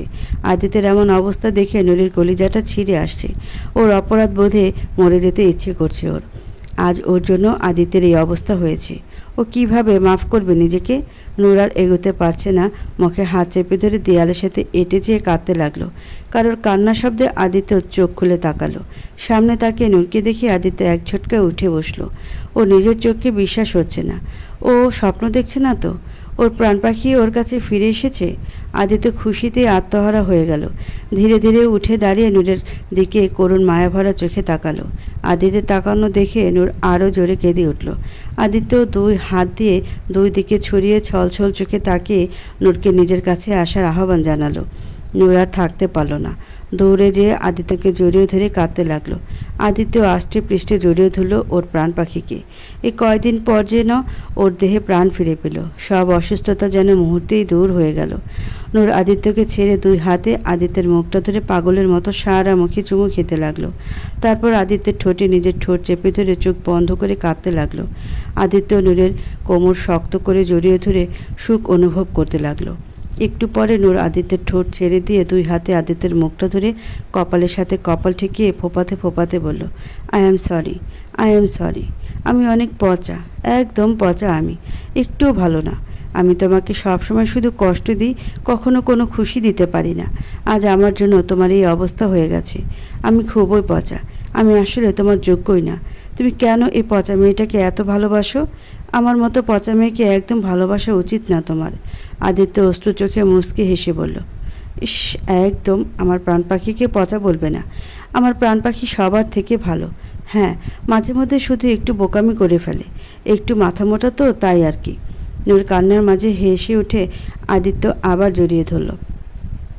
আদিত্য নূরকে জড়িয়ে ধরে আবেগী কণ্ঠে বলল, যা খুশি করো প্রাণ পাখি, ব্যাস কখনো আমাকে ছেড়ে যেও না প্লিজ, আমি বাঁচতে পারবো না। নূর আদিত্যকে ছেড়ে দুই কান ধরে মাথা নিচু করে কাঁদো কাঁদো গলায় বলল, আই এম সরি, আর কখনো এমন করব না, প্লিজ মাফ করে দাও আমাকে। আদিত্য নূরের দুই হাত কান থেকে নামিয়ে হাতের তালুতে চুমু খেয়ে বলল, আমার তোমাকে ছাড়া আর কিছু চাই না প্রাণ পাখি, কিছু না। তুমি আছো তো আমি আছি, তুমি নেই তো আমিও নেই। নূর অশ্রু চোখে মুচকে এসে আদিত্যকে জড়িয়ে ধরল। আদিত্যও মুচকে এসে নূরকে জড়িয়ে ধরল।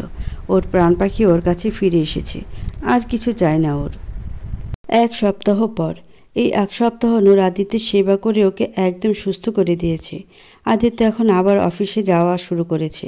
নূরও নিজের ভুল বুঝতে পেরেছে। ও বুঝতে পেরেছে যে ও শুধু নিজের দুঃখের কথা ভেবে ভেবে আদিত্যকে কষ্ট দিচ্ছিল। আদিত্যের কাছ থেকে দূরে চলে যাচ্ছিল ও। কিন্তু ওর আদিত্যর তো শুধু ওর প্রাণ পাখি চাই, আর কিছু না। তাই এখন নূরও ওর আদিত্যের জন্যই বাঁচবে, আদিত্যের খুশির জন্য সব করবে। নূর এখন আবার আগের মতো আদিত্যের সাথে সবসময় হাসি খুশি থাকার চেষ্টা করে, যাতে ওকে দেখে আদিত্য মন খারাপ না হয়। সর্বক্ষণ চেষ্টা করে নিজের কষ্টটাকে ভুলে থাকার। তবুও দিন শেষে নূরের চাপা কষ্টটা ঠিকই মাথা চাড়া দিয়ে ওঠে। নিজের মা না হওয়ার দুঃখটা চেয়েও দমিয়ে রাখতে পারে না। তবে নূর মনে মনে এখনও আশায় আছে যে আল্লাহ একদিন না একদিন ওর ফরিয়াদ অবশ্যই শুনবে, ওর দিকে মুখ তুলে তাকাবে। নূরের কষ্টটা আদিত্য ঠিকই বুঝতে পারে, তাই এখনও ও নিজেও চায় যে নূরের আশা পূরণ হোক, যাতে ওর প্রাণ পাখি পুরোপুরি খুশি থাকতে পারে। রাত 10টা। আদিত্য বেডে বসে ল্যাপটপে কিছু কাজ করছে, আর নূর পাশে বসে খালি উসখুস করছে। আদিত্য কখন ঘুমাবে সেই চিন্তায়। আদিত্য তাড়াতাড়ি না ঘুমালে ও ওর কাজ করবে কি করে? আজ যে ও আদিত্যের জন্য সারপ্রাইজ প্ল্যান করেছে। সব সময় আদিত্য ওকে সারপ্রাইজ দেয়, ওর খুশির জন্য কত কিছু করে। তাই আজ নূরও আদিত্যের জন্য স্পেশাল কিছু করতে চায়। গত কিছুদিন ধরে ও শুধু নিজের দুঃখের মাঝে ডুবেছিল। আদিত্যকে অনেক কষ্ট দিয়ে ফেলেছে, তাই আজ আদিত্যকে সারপ্রাইজ দিয়ে খুশি করবে। কিন্তু আদিত্য তাড়াতাড়ি না ঘুমালে এসব করবে কিভাবে? এসব ভেবে নূর আড়মোড়া ভেঙে হাই তুলে আদিত্যের কাছে এসে কাঁধে মাথা রেখে আদরে গলায় বলল, আমার অনেক ঘুম পাচ্ছে, চলো না ঘুমাই। আদিত্য নূরের দিকে তাকিয়ে ভ্রুকুচকে বলল, এত তাড়াতাড়ি ঘুম ধরেছে তোমার? মাত্র তো 10টা বাজে। হ্যাঁ, আমার আজ সকাল সকালেই ঘুম ধরেছে, চলো না ঘুমাই। কিন্তু আমি তো একটু কাজ করছি। আচ্ছা, তুমি শুয়ে পড়ো, আমি কাজটা শেষ করে আসছি। নোরা বাচ্চাদের মতো ঠোঁট উল্টে মিথ্যে অভিমান দেখিয়ে বলল, আজ আমার থেকে তোমার কাজ বড় হয়ে গেল? অফিসে কাজ করে হয় না যে তোমার বাসায়ও কাজ করতে হবে? ঠিক আছে, তুমি থাকো তোমার কাজ নিয়ে, আর যেন এসো না আমার কাছে। কথাটা বলে নূর মিথ্যে রাগ দেখিয়ে উল্টোর দিকে কাত হয়ে শুয়ে পড়ল। আদিত্য মুচকি হেসে ল্যাপটপটা রেখে দিয়ে নূরের কাছে শুয়ে পড়ে পেছন থেকে নূরকে জড়িয়ে ধরে কানের কাছে মুখ নিয়ে বলল, আমার প্রাণ পাখির চেয়ে কি কখনো কিছু বড় হতে পারে আমার কাছে? সব কিছুর ঊর্ধ্বে সে। নূর একটা বিশ্বজয়ের হাসি দিল। ও জানতো এই টেকনিক অবশ্যই কাজ করবে। নূর হাসি মুখে আদিত্যের দিকে ঘুরে আদিত্যকে জড়িয়ে ধরল। আদিত্য মুচকি হেসে ওর প্রাণ পাখিকে বুকে জড়িয়ে নিল। রাত 11:55। হঠাৎ অ্যালার্ম বেজে উঠল। অ্যালার্মের শব্দে আদিত্যের ঘুম ভেঙে গেল। আদিত্য কপাল কুঁচকে চোখ খুলে তাকালো। সামনে তাকাতেই দেখল নূর ওর কাছে নেই। আদিত্য চমকে গিয়ে এক ঝটকায় উঠে বসল। ওয়াশরুমের দিকে তাকিয়ে দেখল ওখানেও নেই। আদিত্য প্রচুর ঘাবড়ে গেল। এত রাতে নূর কোথায় গেল? আদিত্য তড়িঘড়ি করে বেড থেকে নামতে গিয়ে হঠাৎ ওর নজর গেল বেডের পাশে ছোট টেবিলের উপর পেপার ওয়েটের দিকে একটা চিরকুট রাখা। আদিত্য ভ্রুকুচকে চিরকুটটা হাতে নিয়ে পড়তে লাগলো। চিরকুটে লেখা আছে, এদিক ওদিক বাইরে খুঁজে পাবে না আমাকে। আমি যে আছি তোমার মনের গহীনে। ওকে দিয়ে দেখো আমি লুকিয়ে সেখানে। মুচকি হেসে কদম বাড়াও সেদিকে। চিরকুটটা পরে আদিত্য মুচকি হেসে উঠে দাঁড়ালো। দরজার কাছে আসতেই নিচে আরেকটা চিট পেল আদিত্য। চিটটাতে লেখা আছে, আর কিছুটা পথ পেরিয়ে চলে এসো তোমার মনের রানীর কাছে। আদিত্য ঠোঁট কামড়ে আবারও মুচকি এসে পা বাড়ালো। করিডোরে আসতেই আরেকটা চিট পেল। আর কিছু কদমের দূরত্বে আছে বসে। আর কিছুক্ষণের ক্ষীণ অপেক্ষা। আর যে দেরি সয় না রাজকুমার, জলদি চলে এসো তোমার প্রাণ পাখির কাছে। আদিত্য দেখল করিডোরে ফ্লোরে অ্যারো চিহ্ন দেওয়া আছে, যা ছাদের দিকে যায়। আদিত্য প্রাপ্তির হাসি দিয়ে দৌড়ে ছাদে উঠে গেল। ছাদে এসে আদিত্য অবাক হয়ে গেল। পুরো ছাদ লাল সাদা হার্ট শেপের বেলুন আর গোলাপের পাপড়ি দিয়ে ছড়িয়ে রাখা হয়েছে। ছাদের মাঝখানে একটা টেবিলের উপর ফুল আর ক্যান্ডেল দিয়ে সাজিয়ে রাখা আছে, আর টেবিলের মাঝখানে একটা কেক রাখা আছে। আদিত্য এদিক ওদিক তাকিয়ে নূরকে কোথাও দেখতে পেল না, তাই নূরের নাম ধরে ডাকতে লাগলো, প্রাণ পাখি, প্রাণ পাখি, কোথায় তুমি? হঠাৎ পেছন থেকে দুটো হাত এসে ধীরে ধীরে আদিত্যকে জড়িয়ে ধরল। আদিত্য মুচকি হাসল। ও জানে এটা ওর প্রাণ পাখি।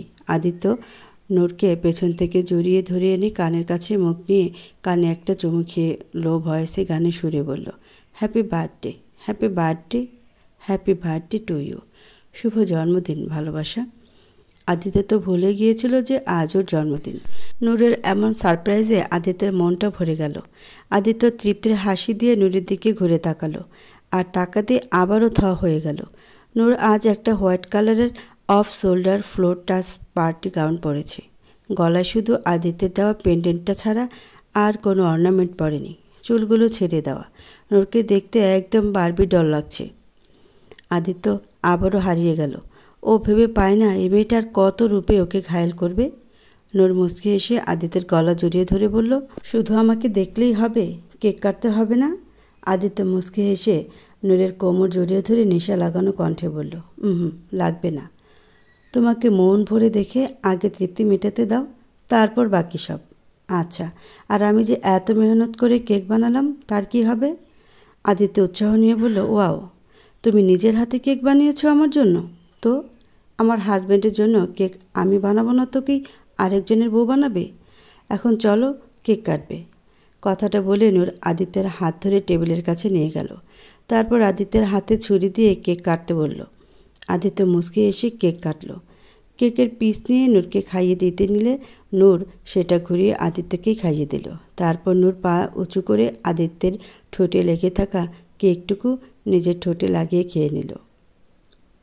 আদিত্য নূরের কোমর শক্ত করে জড়িয়ে ধরল।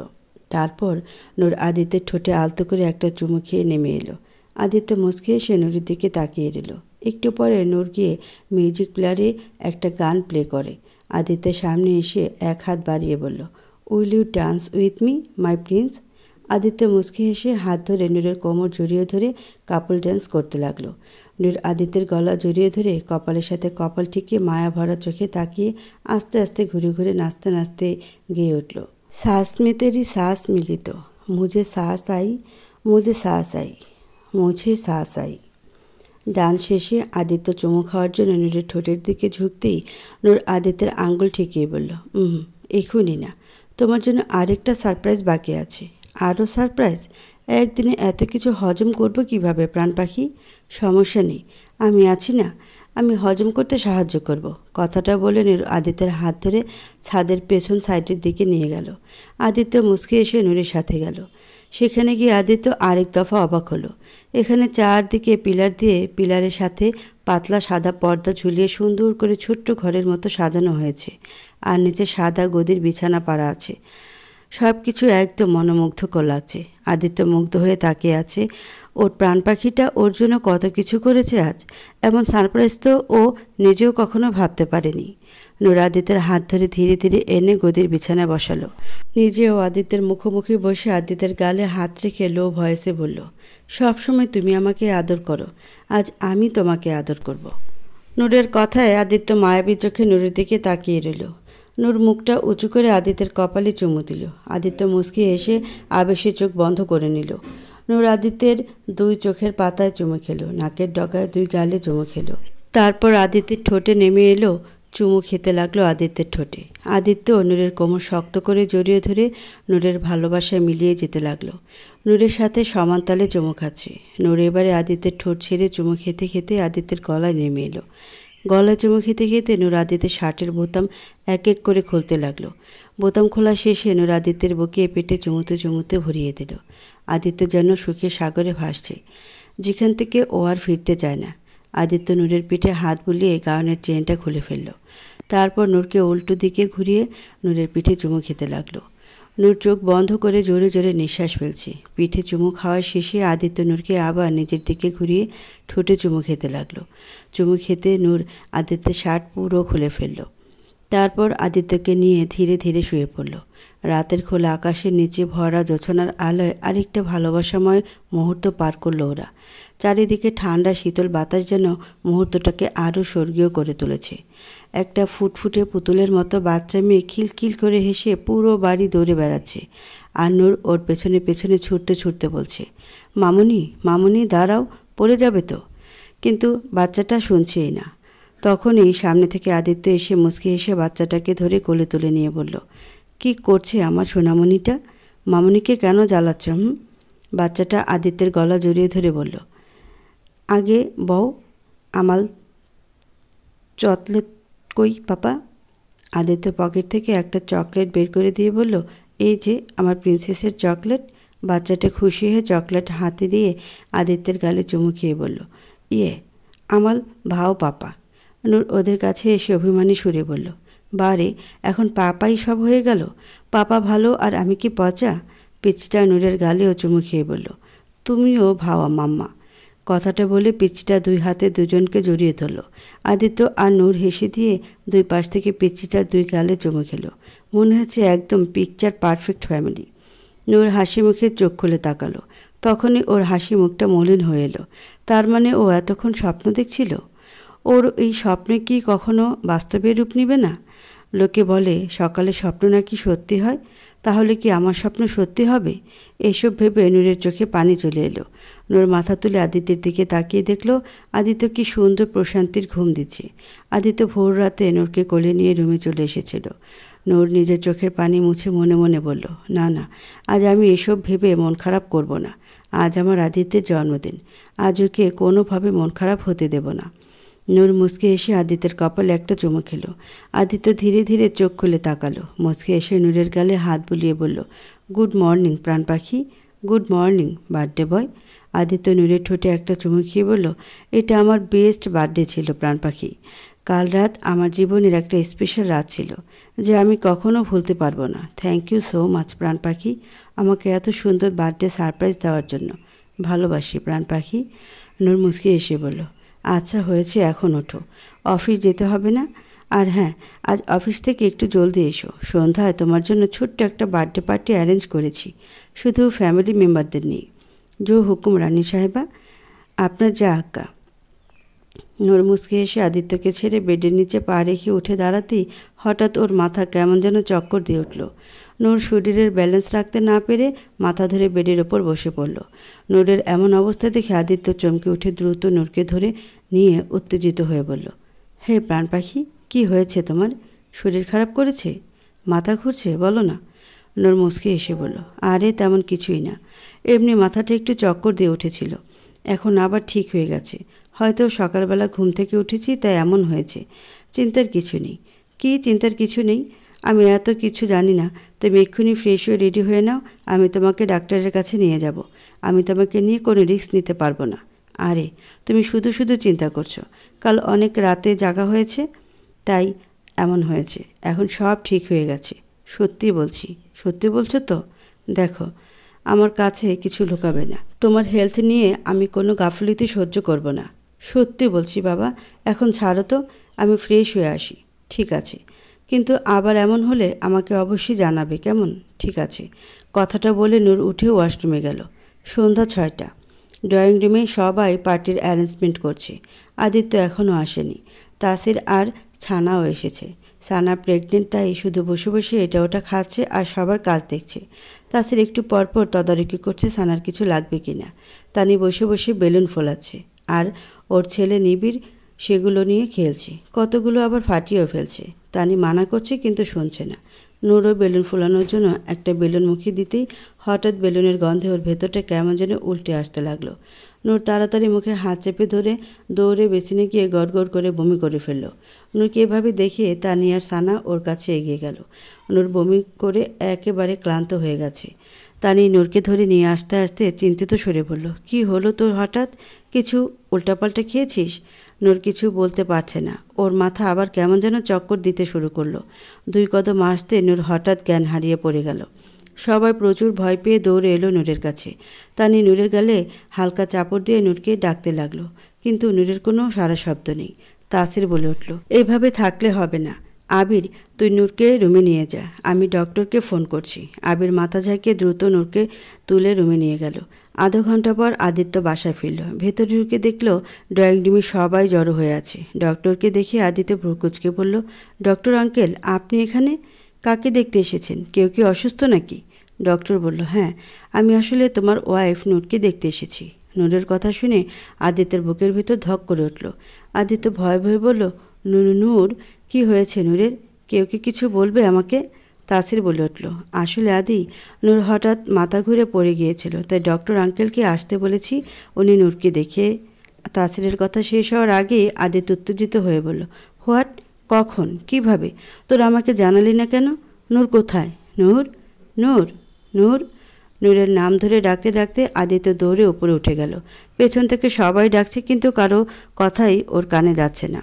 আদিত্য দৌড়ে রুমে এসে দেখল নূর বেডে শুয়ে আছে। আদিত্য নূরের কাছে যেয়ে 2 হাতে নূরের মুখটা ধরে পাগলের মতো বলতে লাগলো, কি হয়েছে আমার প্রাণ পাখিটার? কিভাবে হলো এসব? আমি তোমাকে সকালেই বললাম চলো ডাক্তারের কাছে যাই, তুমি মানলে না। এখন দেখলো তো অসুস্থ হয়ে পড়লে। এখন কি করব আমি? তুমি কেন শোনো না আমার কথা? নূর 2 হাতে আদিত্যের মুখটা ধরে বলল, আস্তে শান্ত হও, তারপরে শোনো আমার কথা। কি শান্ত হব? তোমাকে এভাবে দেখি কিভাবে শান্ত হব আমি? আচ্ছা বলো, ডক্টর আঙ্কেল কি বলল? তোমার কি হয়েছে? নূর শান্ত সুরে বলল, আঙ্কেল বলেছে আমার অনেক বড় রোগ হয়েছে। নূরের কথা শুনে আদিত্যের হার্টবিট যেন বন্ধ হয়ে যাওয়ার উপক্রম। হাত পা কাঁপতে লাগলো। আদিত্য কাঁপা কাঁপা গলায় বলল, বড় রোগ? কি বড় রোগ? আমি আর বেশি দিন তোমার স্ত্রী হয়ে থাকবো না। আদিত্যর চোখে পানি চলে এলো। আদিত্য নূরের কপালের সাথে কপাল ঠেকিয়ে কাঁদো কাঁদো গলায় রাগ দেখিয়ে বলল, shut up, shut up, shut up. কী বলছো এসব? একদম বাজে কথা বলবে না, না হলে কিন্তু আমার চেয়ে খারাপ কেউ হবে না। কিছু হয়নি তোমার, আমি কিছু হতে দেব না তোমার। তুমি সবসময় আমার স্ত্রী হয়ে থাকবে, বুঝেছ? নূর আদিত্যের এক হাত নূরের পেটের উপর রেখে বলল, আমি এখন থেকে শুধু তোমার স্ত্রী না, বরং তোমার বাচ্চার মাও হতে চলেছি। আদিত্য আনমনে বলে উঠল, হ্যাঁ, বাচ্চার মা তো কি হয়ে? আদিত্য এবার চমকে গিয়ে নূরের দিকে তাকিয়ে বলল, কি বললে তুমি?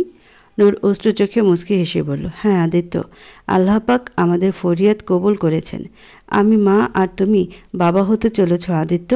আজ তোমার জন্মদিনে আমি এত বড় গিফট পাবো ভাবতেই পারিনি। এমন একটা খবর শুনে আদিত্য যেন পুরো জমে গেছে। কেমন রিয়েক্ট দেবে তা বুঝতে পারছে না। নূর আদিত্যের কাজ ঝাঁকিয়ে বলল, কি হলো তোমার? আদিত্য অশ্রু চোখে হেসে দিয়ে নূরকে জড়িয়ে ধরল। নূরও আদিত্যকে জড়িয়ে ধরে কাঁদো কাঁদো গলায় বলল, তুমি খুশি হয়েছ তো আদিত্য? এটা আবার কেউ জিজ্ঞেস করে? আমি অনেক খুশি নূর, এটা সত্যি আমার বেস্ট বার্থডে ছিল। আদিত্যের কথায় নূর খুশি হয়ে আদিত্যকে আরও শক্ত করে জড়িয়ে ধরল। এদিকে আদিত্য একদিকে খুশি হলেও অন্যদিকে ভয়ে ওর কলিজা শুকিয়ে আসছে। ওর প্রাণ পাখি ঠিক থাকবে তো? ওর কিছু হবে না তো? আল্লাহ যেন ওর প্রাণ পাখিকে সহি সালামত রাখে। মনে মনে শুধু এই একটা দোয়াই করছে আদিত্য। ডক্টরের কেবিনে বসে আছে আদিত্য আর নূর। ডক্টর নূরের রিপোর্ট দেখছে। টেনশনে আদিত্যের ঘাম ছুটে যাচ্ছে, বুকের ভেতর দুরু দুরু করছে। না জানি কি আসে রিপোর্টে। নূরের যেন কিছু না হয়। নূর আদিত্যের হাতের উপর হাত রেখে আদিত্যকে চোখের ইশারায় আশ্বস্ত করলো। আদিত্য নূরের দিকে তাকিয়ে জোরপূর্বক হাসার চেষ্টা করলো।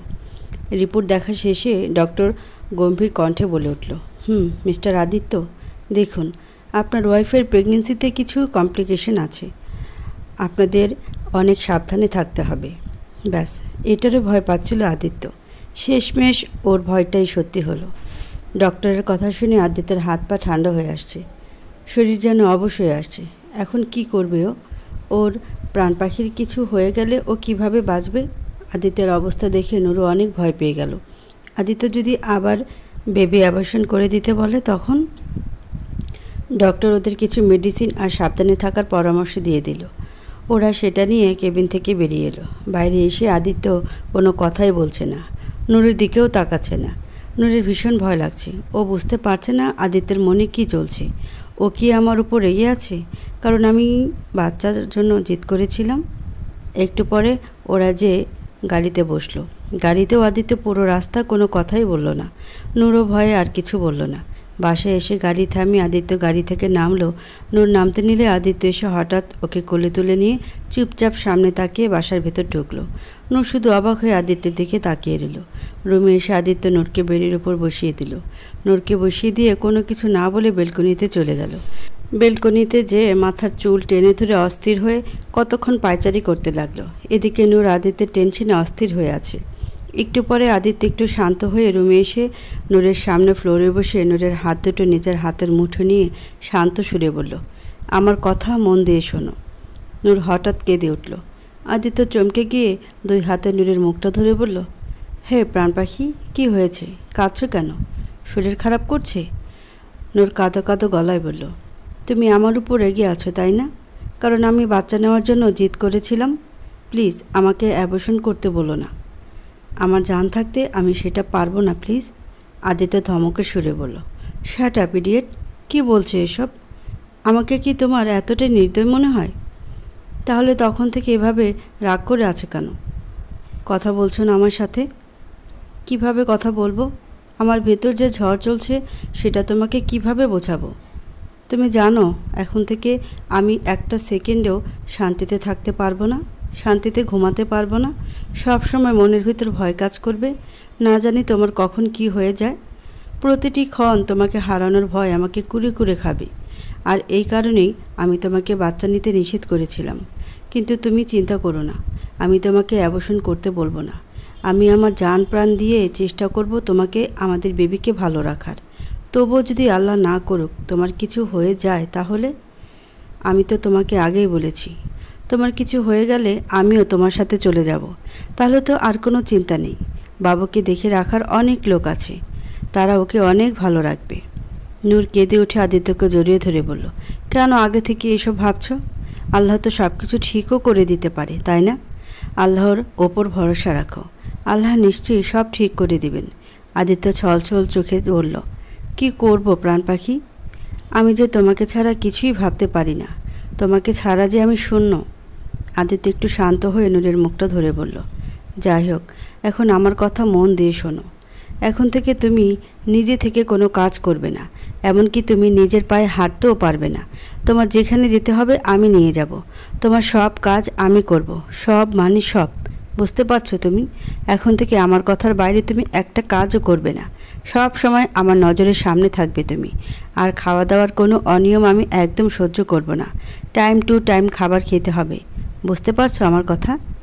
নূর জোরপূর্বক হেসে মাথা জাকিয়ে সায় দিল, কিন্তু ভেতরে ভেতরে ভয়ে ওর গলা শুকিয়ে আসছে। না জানি এই কয় মাস ওর ওপর দিয়ে কি অত্যাচার হতে চলেছে। নিজের পায়ে হাঁটতেও পারবো না, এটা কোনো কথা? দেখতে দেখতে 5 মাস পার হয়ে গেছে। এই 5 মাস আদিত্য যেন নূরকে একটা বাচ্চার মতো রেখেছে, বলতে গেলে বাচ্চার চেয়েও বেশি। নূর কনসিভ করার পর থেকে আদিত্য আর অফিসে যায় না, বাসায় ল্যাপটপেই কাজ করে। নূরের সামনে থেকে আদিত্য 1 সেকেন্ডের জন্যও সরে না, পারলে যেন নূরকে সবসময় কোলে নিয়ে বসে থাকে। আদিত্য নূরকে যা বলেছিল তাই করছে। নূরকে কখনো বিছানা থেকে একা নামতে দেয় না আদিত্য, সব সময় সব জায়গায় নূরকে কোলে করে নিয়ে যায়। এমনকি ওয়াশরুমে গেলেও আদিত্য নূরকে কোলে করে নিয়ে যায়, আবার নিয়ে আসে। নিজের হাতে খাইয়ে দেওয়া, নিজের হাতে গোসল করিয়ে দেওয়া, সব কাজ আদিত্য করে দেয়। নূর সবসময় বসে বসে বোর হয়ে গেলে আদিত্যকে গল্প পড়ে শোনায়, আবার কখনো গান শুনিয়ে ওর মনোরঞ্জন করে। নূরের হাত পা ব্যথা করলে আদিত্য নূরের হাত পা টিপে দেয়। নূর অনেক মানা করলেও আদিত্য শোনে না। এক জায়গায় বসে বসে সমস্যা হতে পারে দেখে আদিত্য বিছানার উপরেই বসে বসে আস্তে আস্তে ইয়োগা করায়। নূর না হাঁটলেও আদিত্য পুরো বাড়িতে কার্পেট দিয়ে ঢেকে দিয়েছে, এমনকি বাথরুমেও কার্পেট বিছিয়ে দিয়েছে, যাতে নূরকে কোলে নিয়ে আদিত্য যেন কখনো পড়ে না যায়। এই কয় মাসে রাতে আদিত্য ভালো করে একদিনও ঘুমাতে পারেনি। নূরের চিন্তায় চিন্তায় আদিত্যের ঘুমই ধরে না। রাতে উঠে তাহাজ্জুদের নামাজ পড়ে আল্লাহর কাছে কান্নাকাটি করে যেন ওর প্রাণ পাখির কিছু না হয়, মা আর বাচ্চা দুজনেই যেন সুস্থ থাকে। আদিত্যের এত ভালোবাসা দেখে নূর মাঝে এর মধ্যে কেঁদে দেয়। একটা মানুষ কাউকে এতটা ভালো কিভাবে বাসতে পারে? আল্লাহ আমার কপালে এত সুখ রেখেছিল আমি কখনো ভাবতেও পারিনি। আদিত্যকে এভাবে দেখে নূরের অনেক কষ্ট হয়। ও নিজেও আল্লাহর কাছে ফরিয়াদ করে যে আল্লাহ যেন ওদেরকে ঠিক রাখে, না হলে ওর কিছু হয়ে গেলে যে আদিত্য সত্যি সত্যিই মরে যাবে। আজকাল নূরের অনেক মুড সুইং হয়, অল্পতেই কেঁদে দেয়, আবার একটুতেই হেসে দেয়, মাঝে মাঝে কেমন বাচ্চাদের আচরণ করে। আর এসব কিছু সহ্য করতে হয় আদিত্যের। সবচেয়ে বেশি জ্বালা হয় নূরকে খাওয়াতে নিলে। কোনো সময়ই নূর ঠিকমতো খেতে চায় না, অনেক কিছু বলে বলে বাচ্চাদের মতো ভুলিয়ে ভালিয়ে খাওয়াতে হয়, যেমন এখনও করছে। সে কখন থেকে আদিত্য নূরের মুখের সামনে খাবার ধরে নিয়ে বসে আছে, কিন্তু নূরের মুখে নেওয়ার কোনো নাম নেই। আদিত্য আদরে গলায় বলল, প্রাণ পাখি প্লিজ খাবারটা মুখে নাও না, দেখো কত মজার চিকেন স্যুপ করে এনেছি। নূর নাক ছিটকিয়ে বলল, মজা না ছাই, একদম পচা, এটা খেলে আমার বমি চলে আসবে, আমি খাবো না এটা। আচ্ছা তাহলে কি খাবে বলো, আমি অন্য কিছু বানিয়ে আনছি। নূর হাসি মুখে বলে উঠল, আমি ফুচকা খাবো, আমাকে ফুচকা এনে দাও। আদিত্য হালকা রাগ দেখিয়ে বলল, আবার ওসব ফালতু জিনিস খেতে চাচ্ছ? ওসব তোমার স্বাস্থ্যের জন্য এখন একদম ঠিক না, তাই চুপচাপ কোনো কথা না বলে এটাই খেয়ে নাও। না আমি খাবো না, খাবো না, খাবো না, খাবো না। নূর বিরক্ত করো না, না জ্বালিয়ে তাড়াতাড়ি খেয়ে নাও। নূর বাচ্চাদের মতো ঠোঁট উল্টিয়ে অভিমানী সুরে বলল, আমি তোমাকে বিরক্ত করি? তুমি এটা বলতে পারলে? আমাকে এখন আর তোমার ভালো লাগে না, তাই না? পুরনো হয়ে গেছি আমি। ঠিক আছে যাও, থাকা লাগবে না আমার কাছে, নতুন কাউকে খুঁজে নাও। আদিত্য এবার একটু জোরে ধমক দিয়ে বলল, শাট আপ ইডিয়েট, কী বলছো এসব? আদিত্যের ধমকে নূর হঠাৎ ভ্যা ভ্যা করে কেঁদে উঠল। এ আমাকে বকা দেয়, পচা একটা। বাবা বাবা, বাবা। নূর জোরে জোরে আদিত্যের বাবাকে ডাকতে থাকে। নূরের আচরণে আদিত্য খুব একটা অবাক হলো না, কারণ নূর আজকাল প্রায়ই এমন করে, আর কিছু হলেই বাবাকে ডেকে নালিশ দেয়। নূরের ডাকে একটু পরে আদিত্যের বাবা ওদের রুমে ছুটে এলো। তারপর নূরের দিকে তাকিয়ে বলল, কি হয়েছে নূর মা, কাঁদছো কেন?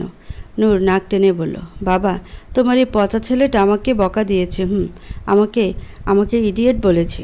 আদিত্যের বাবা আদিত্যের দিকে তাকিয়ে মিথ্যে রাগ দেখিয়ে বলল, তোমার সাহস কি করে হলো আমার মেয়েকে বকা দেওয়ার? হ্যাঁ, তাও আবার এমন সময়? আদিত্য বেচারা যেন বেকুব হয়ে গেল। ও কি করলো তাই তো বুঝতে পারছে না ও। আর নূর খুশি হয়ে আদিত্যের বাবাকে বলল, হ্যাঁ হ্যাঁ, আরও বকা দাও। আমাকে বলে কি না ইডিয়েট। আমার মতো ইন্টেলিজেন্ট মেয়ে কোথাও আছে? আদিত্যের বাবা নূরের সাথে সাথে সায় দিয়ে বলল, হ্যাঁ তাই তো। আমার এত বুদ্ধিমান মেয়েকে ইডিয়েট বলার সাহস কী করে হলো তোমার? তুমি এক্ষুনি কান ধরে উঠবোস করবে, তাই না নূরমা? তাহলে খুশি তো তুমি? নূর খুশি হয়ে বলল, হ্যাঁ হ্যাঁ, অনেক খুশি। ঠিক আছে, তাহলে তুমি কান উঠবোস করো, যতক্ষণ না নূর মামুনি তোমাকে মাফ করে দেয়। আমি এখন যাচ্ছি। কথাটা বলে আদিত্যের বাবা মুচকি হেসে চলে গেলেন। আদিত্য উঠে দাঁড়িয়ে বলল, ঠিক আছে, আমি কান ধরে উঠবোস করছি। তাহলে খুশি তো? তারপর কিন্তু লক্ষ্মী মেয়ের মতো খাবার শেষ করতে হবে, ঠিক আছে? হ্যাঁ ঠিক আছে, ঠিক আছে, তুমি আগে শাস্তি পূরণ করো। আদিত্য কান খাড়া উঠবোস করতে লাগলো। উঠবোস করতে করতে আদিত্য ঘেমে যাচ্ছে। নূর হঠাৎ আবারও কেঁদে উঠল। আদিত্য চমকে গিয়ে নূরের কাছে এসে দুই হাতে নূরের মুখটা ধরে বলল, কি হয়েছে প্রাণ পাখি, আবার কাঁদছো কেন? আমি তো তোমার কথা মানছি, তাহলে আবার কাঁদছো কেন? নূর নাক টেনে আদরে গলায় বলল, কি করব, তোমাকে এভাবে দেখে যে আমার ভালো লাগছে না। তোমাকে এসব করতে হবে না, তোমার কষ্ট হলে আমার ভালো লাগে না। নূর ওনার আঁচল দিয়ে আদিত্যের কপালের ঘাম মুছে দিতে লাগলো। আদিত্য ছলছল চোখে নূরের দিকে তাকিয়ে হঠাৎ নূরকে জড়িয়ে ধরল। চোখ দিয়ে পানি পড়তে লাগলো আদিত্যের। ওর এই কলিজার কিছু হয়ে গেলে ও কি করবে? কিছুতেই বাঁচতে পারবে না ও, কিছুতেই না। নূর আদিত্যের মুখটা ধরে সামনে এনে চোখের পানি মুছে দিয়ে কপালে চুমু খেয়ে বলল, এখন কি বসে বসে বাচ্চাদের মতো কাঁদবে, নাকি আমাকে খাইয়ে দেবে? ক্ষুধা লেগেছে না আমার? আদিত্য মুচকে এসে মাথা ঝাঁকিয়ে নূরকে খাইয়ে দিতে লাগলো। আরও 4 মাস কেটে গেছে। নূরের এখন 9 মাস চলছে। নূর এখন বেশি নড়াচড়া করতে পারে না। পেটটাও অনেক বড় হয়ে গেছে। নূরের শরীরের অবস্থা অনেক খারাপ হয়ে গেছে। এখন নূরও রাতে ঠিকমতো ঘুমোতে পারে না। শরীর শুকিয়ে গেছে, চোখের নিচে কালো দাগ হয়ে গেছে, চেহারা কেমন ফ্যাকাশে হয়ে গেছে। নূরের এমন অবস্থা দেখে আদিত্যের ভয়ে দম বন্ধ হয়ে আসে। ও ভেবে পায় না এত যত্নের পরেও নূরের শারীরিক অবস্থার এত অবনতি কিভাবে হচ্ছে। আদিত্য আগে যেটুকু ঘুমোতে পারতো এখন তাও পারে না। সারা রাত জেগে থাকে নূরের চিন্তায়। নূর একটু নড়ে উঠলেও আদিত্য ভয়ে লাফিয়ে ওঠে। নূরের এমন অবস্থা দেখে প্রতি রাতেই নীরবে চোখের পানি ঝরে আদিত্য, ওর প্রাণ পাখিকে হারানোর ভয়ে। এর মধ্যে সানারও একটা ছেলে হয়েছে, নাম তাসান। নিবিড়ের বয়স এখন 4 বছর চলছে। এখন ওর কথা আগে থেকে অনেকটা পরিষ্কার হয়ে গেছে। রাত 1টা। আদিত্য বেডের সাথে হেলান দিয়ে বসে আস্তে আস্তে নূরের ঘাড় আর পিঠ ম্যাসাজ করে দিচ্ছে। নূর অস্বস্তিতে ঘুমাতে পারছিল না, তাই আদিত্য এসব করছে যাতে নূর আরামে একটু ঘুমাতে পারে। এবং নূর সত্যিই আরামে ঘুমিয়ে পড়েছে। নূর ঘুমিয়ে পড়েছে দেখে আদিত্য একটা স্বস্তির নিঃশ্বাস ফেলল।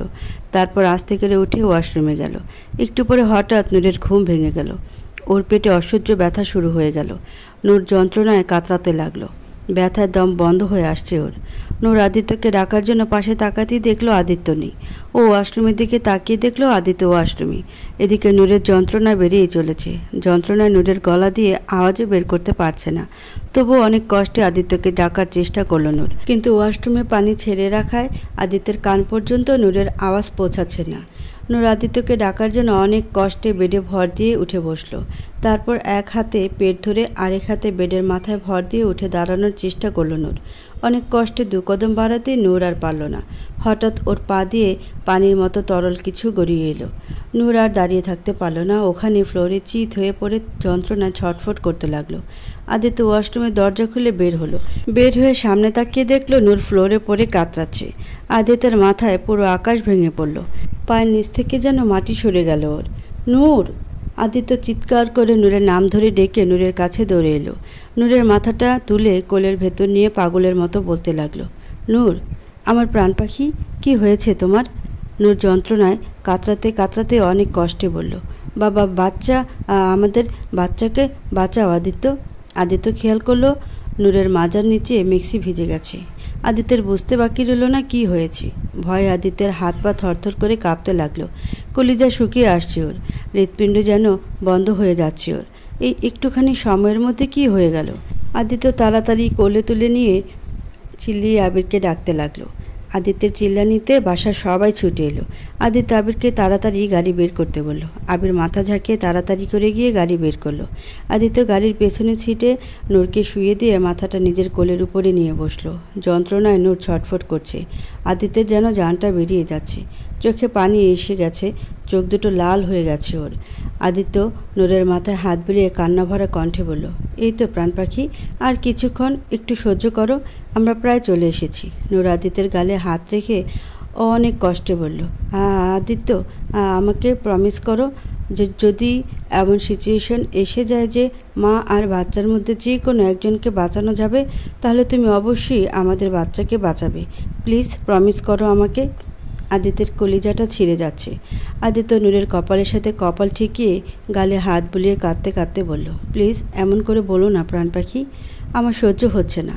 তোমার কিছু হবে না প্রাণ পাখি, কিছু না। নূর হঠাৎ সব শক্তি হারিয়ে ফেলছে।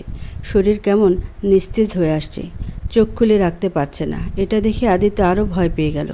আদিত্য নূরের গালে হাত বুলিয়ে ভয়ার্ত সুরে বলল, এই প্রাণ পাখি, কথা বলো আমার সাথে প্লিজ, চোখ বন্ধ করো না, আমার দিকে তাকাও আর কিছুটা সময় প্রাণ পাখি, প্লিজ প্লিজ প্লিজ। আবির দ্রুত চালা গাড়ি।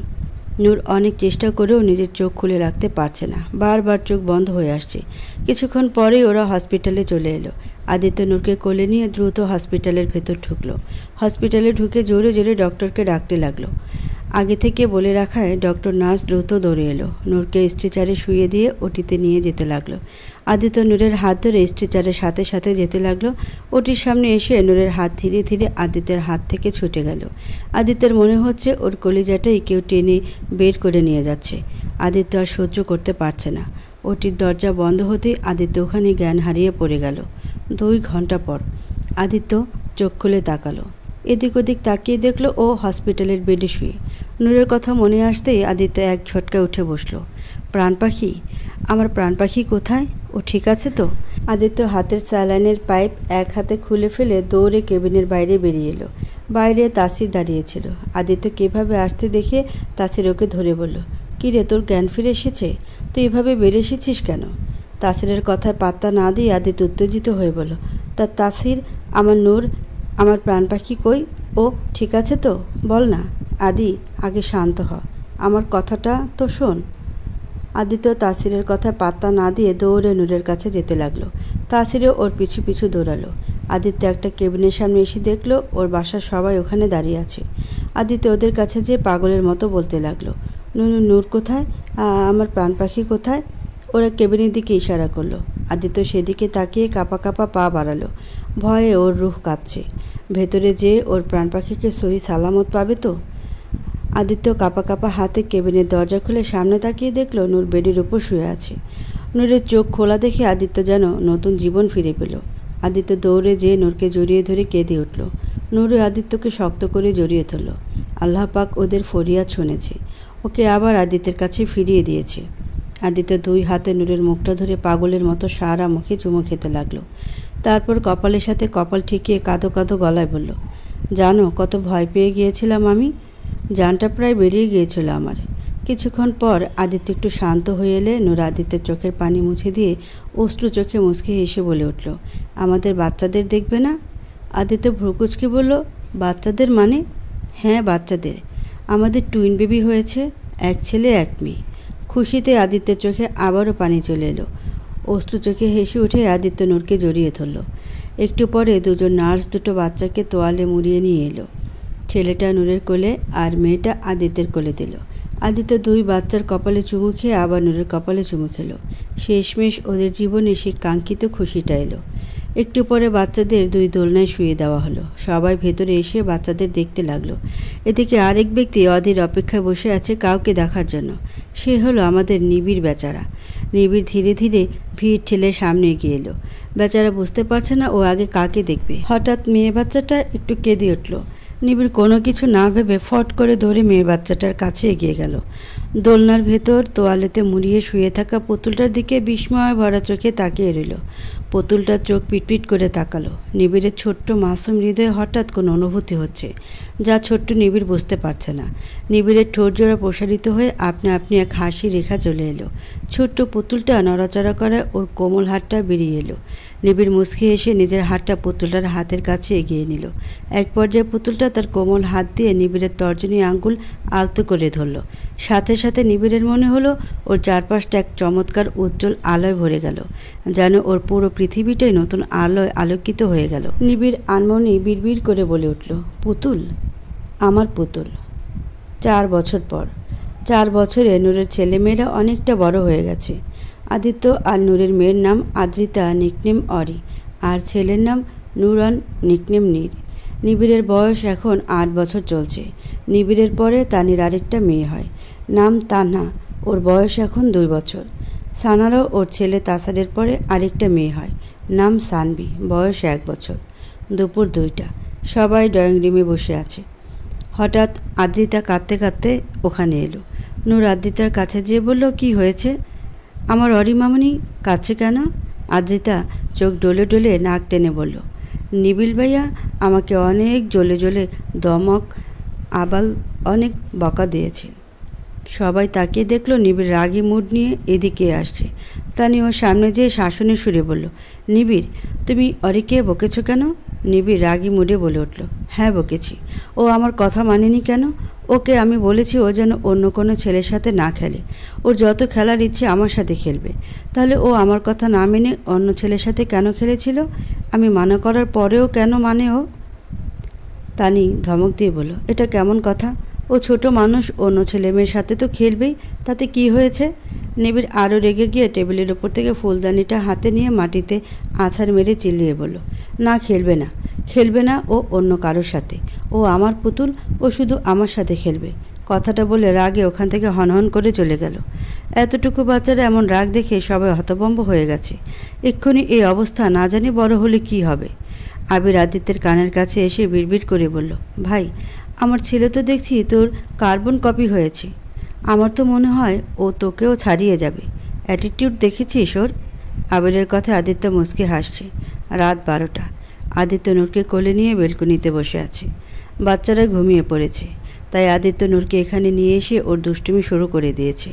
নূরের কাঁধে মুখ ডুবিয়ে চুমু খাচ্ছে। নূর মুচকি এসে বলে উঠল, এত রোমান্স তোমার আসে কোথা থেকে? বাচ্চা কাচ্চার বাপ হয়ে গেলে তবুও তোমার দুষ্টুমি কমে না? আমার তো যত দিন যায় ততই তোমাকে আরও ভালোবাসতে মন চায়। তুমি কিভাবে এত ভালোবাসতে পারো আমাকে? আদিত্য নূরের কানে চুমু খেয়ে বলল, কারণ তুমি যে আমার ভালোবাসার চেয়েও বেশি। এভাবেই ভালো থাকুক আদিত্য আর নূরের ভালোবাসার চেয়েও বেশি ভালোবাসা। আসসালামু আলাইকুম প্রিয় ভাই ও বোনেরা, আপনাদেরকে অসংখ্য ধন্যবাদ গল্পটি ধৈর্য সহকারে শোনার জন্য। আসলে গল্পটি একটি অনেক বড় গল্প ছিল, তো এতদিন ধরে ধৈর্য সহকারে গল্পটি শোনার জন্য আপনাদের সকলকে আবারও ধন্যবাদ জানাচ্ছি। আর আশা করব পরবর্তী গল্প শোনার জন্য আমার চ্যানেলটির পাশে থাকবেন। আর অবশ্যই চ্যানেলটাকে সাবস্ক্রাইব করে আর গল্পগুলো যদি ভালো লাগে শুনে সকলের মাঝে শেয়ার করে দেবেন। সকলে ভালো থাকবেন। আল্লাহ হাফেজ।